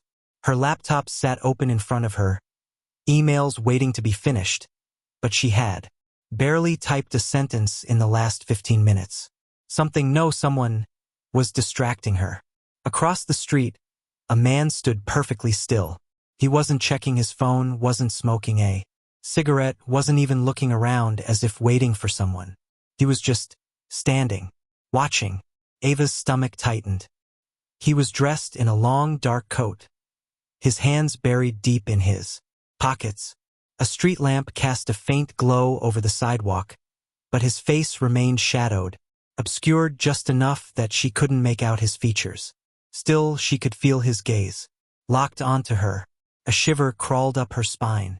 She tore her eyes away, shaking off the unease. It was a city, people lingered all the time. Maybe he was waiting for a friend, or maybe he was just lost in thought. She was being paranoid. But the longer she sat there, the more uneasy she became. Minutes passed. She forced herself to focus on her laptop, tapping her fingers against the keyboard. But the words blurred together. The pull to glance out the window gnawed at her, an itch she couldn't ignore. Slowly, she looked up. Her breath caught. He was still there, standing in the exact same position. Ava swallowed hard. Okay, that was weird.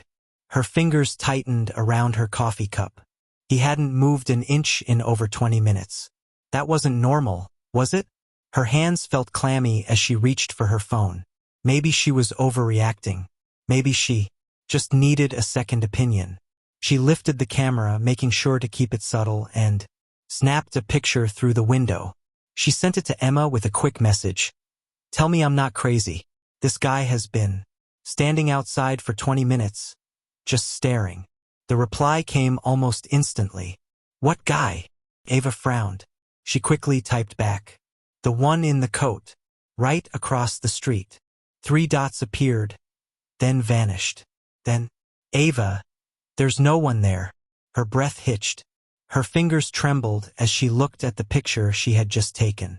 The sidewalk, the street lamp, the passing cars. No man. Heart pounding, she snapped her gaze up to the window again. The man was gone. Ava's stomach twisted into knots.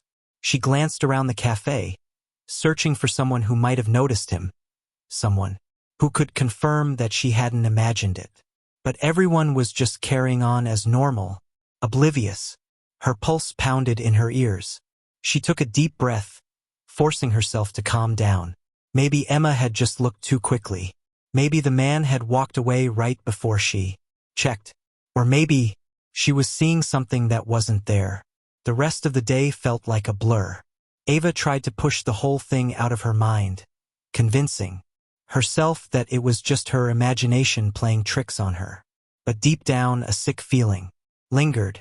At lunchtime, she met Emma at their usual cafe, a cozy little place with wooden tables and mismatched chairs, filled with the warm scent of vanilla and cinnamon.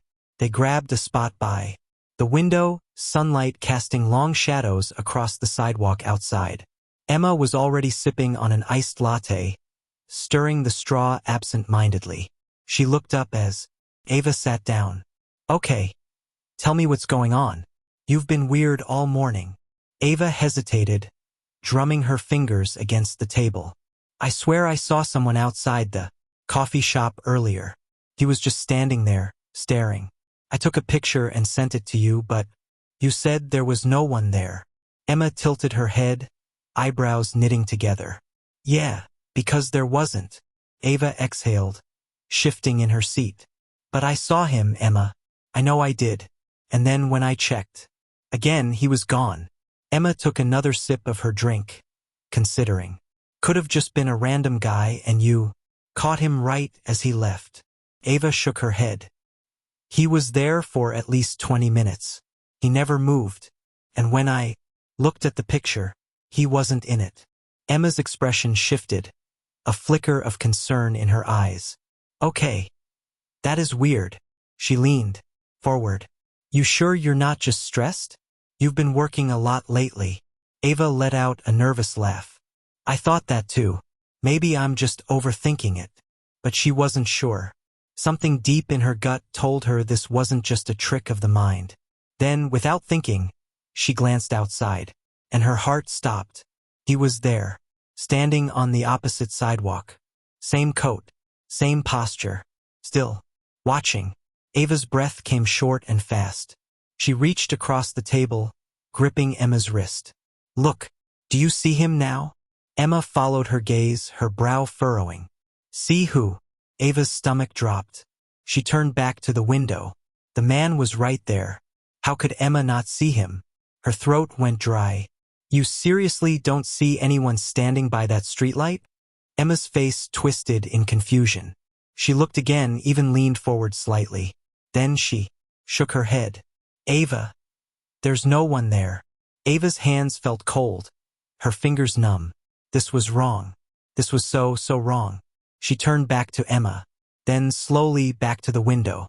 The man was gone. A wave of dizziness washed over her. She pressed a hand to her forehead. Maybe I really am just tired. Emma smiled gently, though the concern hadn't left her eyes. See? Nothing to worry about. Ava forced a nod, even as every nerve in her body screamed that something was very, very wrong. By the time the sun began to set, the fear had only gotten worse. And somewhere deep inside her, she knew this wasn't over. Ava walked home with quick, deliberate steps, her pulse hammering in her ears. The city around her was slowing down for the night, cars passing lazily, their headlights washing over empty sidewalks. A few distant voices drifted from a bar nearby, laughter cutting through the cold evening air.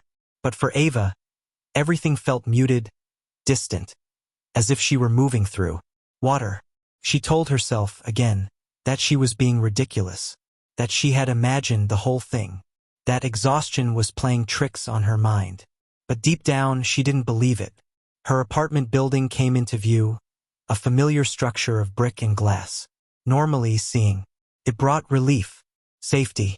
Tonight, it only made the tightness in her chest worse. She hurried inside, the glass doors sliding shut behind her. The lobby was mostly empty, except for the night guard, a burly man named Tom, who always greeted her with a nod. Tonight was no different. Evening, Miss Ava, he said, eyes barely lifting from his crossword puzzle. She forced a smile. Evening. Ava walked toward the elevator, pressing the button with a shaky finger. The soft ding of arrival made her exhale in relief. She stepped inside, the warm glow of the overhead lights comforting. In its familiarity, the doors slid shut. She let out a breath, closing her eyes for a moment, trying to shake the unease from her body. Then, a hand caught the door just before it shut. Ava's heart stopped. The metal doors slid open again, and before she could react, before she could even move, he stepped in. The man in the dark coat. Ava's breath caught in her throat. Every hair on her body stood on end. He didn't say a word. He didn't even look at her. He stood at the far end of the elevator, near the corner, his posture unnaturally stiff. The dim lighting barely touched his face, keeping his features hidden in shadow. Ava's entire body screamed at her to run, to do something, but she couldn't move. Her hands clenched into fists at her sides, nails digging into her palms. She wanted to reach out to press the emergency button, but her arms felt like they were made of lead. The elevator doors slid shut. The small space suddenly felt suffocating. The only sound was the soft hum of the elevator as it ascended. Ava swallowed hard. Her throat felt dry. Then, the man turned his head slightly. Not fully. Not enough for her to see his whole face. Just enough to let her know that he was aware of her. That he knew she was there. The air thickened, pressing down on her like an unseen weight. The elevator dinged. The doors slid open. He stepped out. Ava let out a shaky breath, relief flooding her chest. Then he did something that made her stomach drop. He smiled. The sight of it sent an icy wave through her body. His mouth stretched too wide, the corners pulling unnaturally far. His teeth too sharp, gleamed under the dim hallway lights. Ava felt like the floor had vanished beneath her. She was frozen, unable to move, unable to breathe, as he disappeared down the hallway. The doors shut again, sealing her inside the metal box. Ava slammed the button for her floor, heart hammering against her ribs. Her hands trembled violently as she squeezed her eyes shut. This isn't real. This isn't real. The elevator dinged again. Her floor. She stumbled out, fumbling for her keys with shaking fingers. The hallway stretched in front of her, long and empty. Every step felt too loud, echoing in the silence. Finally, she reached her apartment. She shoved the key into the lock, twisting it with more force than necessary. The door swung open, and she practically threw herself inside, slamming it shut behind her. She locked the deadbolt, then the chain. Then she pressed her back against the wood, her chest rising and falling in quick, uneven breaths. Silence. She was alone, but she couldn't shake the feeling. He wasn't gone. Somewhere he was waiting, watching, and the next time she saw him, she might not be able to look away. Ava barely slept. Every time she closed her eyes, she saw him, standing there, staring, his face just out of reach. That awful, too wide smile burned into her mind. At some point, exhaustion overtook her, but it was a restless, dream-ridden sleep. She woke up to the sound of her phone buzzing on the nightstand. A message from Emma. "Hey, you okay? You were acting weird yesterday." Ava hesitated before typing back. "Yeah, just tired. Let's meet for coffee later." She needed to tell someone. She couldn't keep this to herself. By the time she arrived at the cafe, the sun was high in the sky, casting sharp shadows along the sidewalk. The sight of normal people, walking their dogs, chatting on their phones, sipping lattes, almost made her feel ridiculous for how terrified she'd been. Almost. Emma was already at a table, sipping her drink. She looked up and frowned. "Wow, you look like you've seen a ghost." Ava forced a laugh. "That's not far from the truth." Emma set her cup down. "Okay, spill." Ava hesitated, then leaned in, lowering her voice. "The man I told you about. I saw him again. Last night." Emma's expression shifted. "You mean the one you thought you saw?" "No," Ava said, voice tight. "I saw him.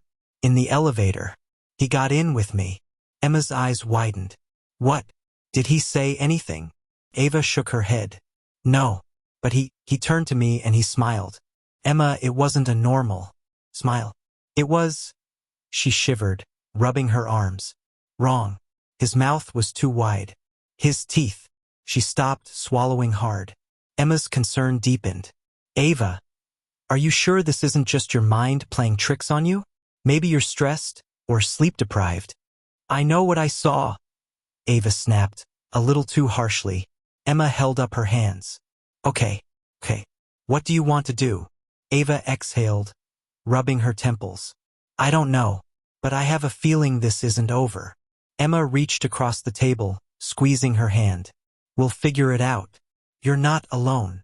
Ava nodded, though she wasn't sure she believed it. Because as she looked out the cafe window, there he was, standing across the street, watching. Ava's blood ran cold. She turned to Emma, barely able to get the words out. "Tell me you see him." Emma followed her gaze, then frowned. "Ava, there's no one there." Ava felt the world tilt beneath her. She turned back. The man was gone. Ava clutched the table to keep from swaying. Her pulse thundered in her ears. And deep inside she knew, this wasn't just a stalker. It wasn't even human. And whatever it wasn't done with her yet. Noah was 6 years old when he first saw the shadow under his bed. It was late at night, and the warm glow of his nightlight cast a dim circle of light onto the floor, but it wasn't enough to push back the heavy darkness pooling beneath the wooden frame. He lay on his back, staring at the ceiling, his small hands clutching the blanket to his chin, as if the fabric alone could protect him from the creeping unease building in his chest. The house was silent. His parents had gone to bed an hour ago, and even the distant hum of the refrigerator had stopped. The only sound was the soft ticking of the clock on his wall. But Noah could hear something else. A faint whispering, barely more than a breath, coming from under his bed. First, he thought it was the wind. He turned his head toward the window, but the curtains remained still. There was no draft, no rustling of leaves outside. The windows were shut tight, sealed against the cold autumn night. He held his breath, straining his ears. The sound was so soft, like a voice just on the edge of hearing, murmuring words he couldn't quite understand. Curiosity, mixed with fear, gripped his small body. His fingers clutched the blanket tighter, but he found himself shifting closer to the edge of the mattress. Slowly, hesitantly, he leaned over and peered into the darkness below. A pair of eyes stared back at him. Noah's breath caught in his throat. His heart pounded so hard it felt like it might burst. The eyes weren't like his own, weren't like anything he had ever seen before. They weren't white. They weren't blue or brown or green. They were black, darker than the shadows around them, yet somehow still gleaming. Then they blinked. Noah gasped, jerking upright. His tiny hands clutched at the blanket as he scrambled backward, pressing himself against the headboard. His breathing was quick and shallow, and for a moment he thought about calling for his parents. But what if they didn't believe him? He squeezed his eyes shut and yanked the blanket over his head, curling into a ball. His fingers trembled as he pressed them against his ears, trying to block out everything. But the whispering didn't stop. It was there, slithering through the silence, filling the room like a soft breeze carrying the echoes of 100 voices. It didn't grow louder, but it didn't fade either. Noah lay like that for what felt like hours, his small body shaking beneath the covers. Eventually, exhaustion won. His limbs grew heavy, and his racing heart slowed. His mind drifted toward sleep, but just before he surrendered to it, he heard something that made his skin crawl. A whisper right next to his ear. Noah! The morning light flooded Noah's room, turning the shadows into harmless shapes. The fear from the night before still clung to him like cobwebs, but in the safety of the day it almost felt silly. Almost. Noah wasted no time rushing into the kitchen, where his parents sat at the table. His mother was sipping her coffee, her dark curls still messy from sleep, while his father read the newspaper, occasionally taking a bite of his toast. Mom! Dad! Noah's voice was urgent, his tiny hands gripping the edge of the table. There's something under my bed. His mother lowered her cup, concern flashing in her warm brown eyes. What do you mean, sweetheart? I saw it last night. It had eyes, and it whispered to me. Noah's voice wavered, his small body tense with the weight of what he had seen. His father chuckled, shaking his head. It's just your imagination, buddy. Maybe a bad dream. No! Noah shook his head fiercely. It was real. I saw it move. His father sighed, folding the newspaper and setting it aside. Noah, you're old enough to know that monsters aren't real. Shadows are just tricks of the light. But, no buts, his father said firmly. You're letting your imagination run wild. Noah's mother gave him a gentler look. How about I check under your bed tonight? If there's nothing there, will you promise to sleep without worrying? Noah hesitated. He wanted to believe that if his mom looked, she'd see it too. That she'd believe him. Okay, he mumbled. That night, after tucking Noah in, his mother knelt beside his bed. The warm glow of the nightlight cast long shadows across the room, but she didn't seem scared. She lifted the blanket and peeked underneath. "See?" She turned to him with a smile. "Nothing but dust bunnies." She ruffled his hair, pressing a kiss to his forehead. "Now get some sleep, love." Noah wanted to believe her. He really did. But as soon as she left the room and closed the door, the whispering started again. And this time it called his name. Over the next few nights, things got worse. The whispering never stopped. It was there every night, just beyond his understanding, soft, raspy, filled with something wrong. Noah tried to ignore it. He buried his face in his pillow, squeezed his eyes shut, and counted sheep, but ignoring it didn't make it go away. The shadow didn't just whisper anymore. It moved. Noah would see it shifting in the darkness, growing longer, stretching toward him in slow, deliberate motions. The eyes would flicker open and shut, blinking at him like something alive. One night, he tried to be brave. He sat up in bed, gripping his blanket like a shield, and whispered, "Who are you?" The whispering stopped. The silence stretched. And then, it laughed.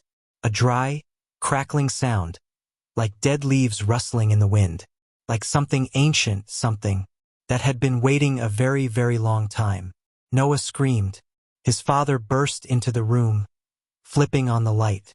The brightness chased away the shadows, leaving nothing but the normal shapes of his toys and furniture. "Noah, what is it?" His father's face was a mixture of exhaustion and irritation. "The shadow," Noah cried. "It laughed at me." His father groaned, rubbing his temples. "Noah, enough. There's no such thing as a shadow that talks. You're letting your imagination get the best of you." "But," "No buts." His father's voice was firm. "If you keep this up, we'll have to take away your nightlight. You're too old for this nonsense." Tears burned in Noah's eyes. He wanted to stop being scared. He wanted to believe his dad. But the shadow wouldn't leave him alone. And worse, it was getting closer. By the end of the week, Noah stopped sleeping. His face grew pale and dark circles bloomed under his eyes. He refused to play with his toys and refused to eat much at dinner. His mother started to worry. "I think something is really bothering him," she whispered to her husband one evening. "Maybe he's getting sick." His father sighed. "Or maybe he's just looking for attention. You baby him too much." "I don't know. This is different. He looks scared all the time." That night, his mother stayed up later than usual. Just as she was about to go to bed, she heard something faint, almost like wind whistling through a crack in the window, except the windows were shut. Frowning, she walked down the hall and stopped outside Noah's door. She pressed her ear against it. Whispers. Low, raspy voices, more than one. Chills ran down her spine. She swung the door open. Noah was sitting up in bed, trembling. His wide eyes locked on the darkness under his bed. His lips were moving, but no sound came out. "Noah?" she called. He flinched and turned to her, his face pale as a ghost. "It's trying to come out," he whispered. Her stomach dropped. That night, Noah's mother refused to leave his room. She brought in a chair and sat beside his bed, determined to prove to him and to herself that there was nothing to be afraid of. Hours passed. The house was silent. Then, a slow, scraping sound came from under the bed. Noah's mother froze. Her breath hitched. Had she imagined it? She leaned forward, gripping the edge of Noah's blanket. The sound came again. A dragging, scratching noise, like nails running along wood. She swallowed hard. "Noah?" Tears welled up in his eyes. He shook his head violently. "Don't look," he whispered. "It doesn't like being seen." A chill ran down her spine. But she had to know. Slowly, her trembling hand reached for the blanket and lifted it. Her scream never left her throat. Two glowing eyes, set deep in a gaping, toothless mouth, stared back at her from the darkness. The shadow under the bed shifted, stretching toward her, reaching with long, claw-like fingers. She yanked the blanket back down, grabbing Noah and pulling him against her chest. The room went deathly silent. Then, A whisper slithered through the air. You shouldn't have looked. The next morning, Noah's mother packed their bags. We're leaving, she told her husband, her hands shaking as she shoved clothes into a suitcase. What? You're being ridiculous, he scoffed. No, I'm not, she snapped, spinning to face him. I saw it. Under his bed. It's real. The blood drained from his face. You what? I saw it, she repeated, her voice breaking. I don't care what you think. We are not staying here. But before they could leave, Noah screamed. They ran into his room. The bed was empty. The blankets were on the floor. The room was ice cold. And under the bed, a shadow writhed, stretching up the walls. Whispers filled the room. He belongs to us now. Noah's mother dropped to her knees, reaching under the bed, grabbing for him. But her hands met nothing but cold air. Noah was gone. The police never found him. His parents moved away, unable to bear the silence of an empty house. But his room remained untouched. And at night, when the house was dark and quiet, the whispering started again, waiting for someone new.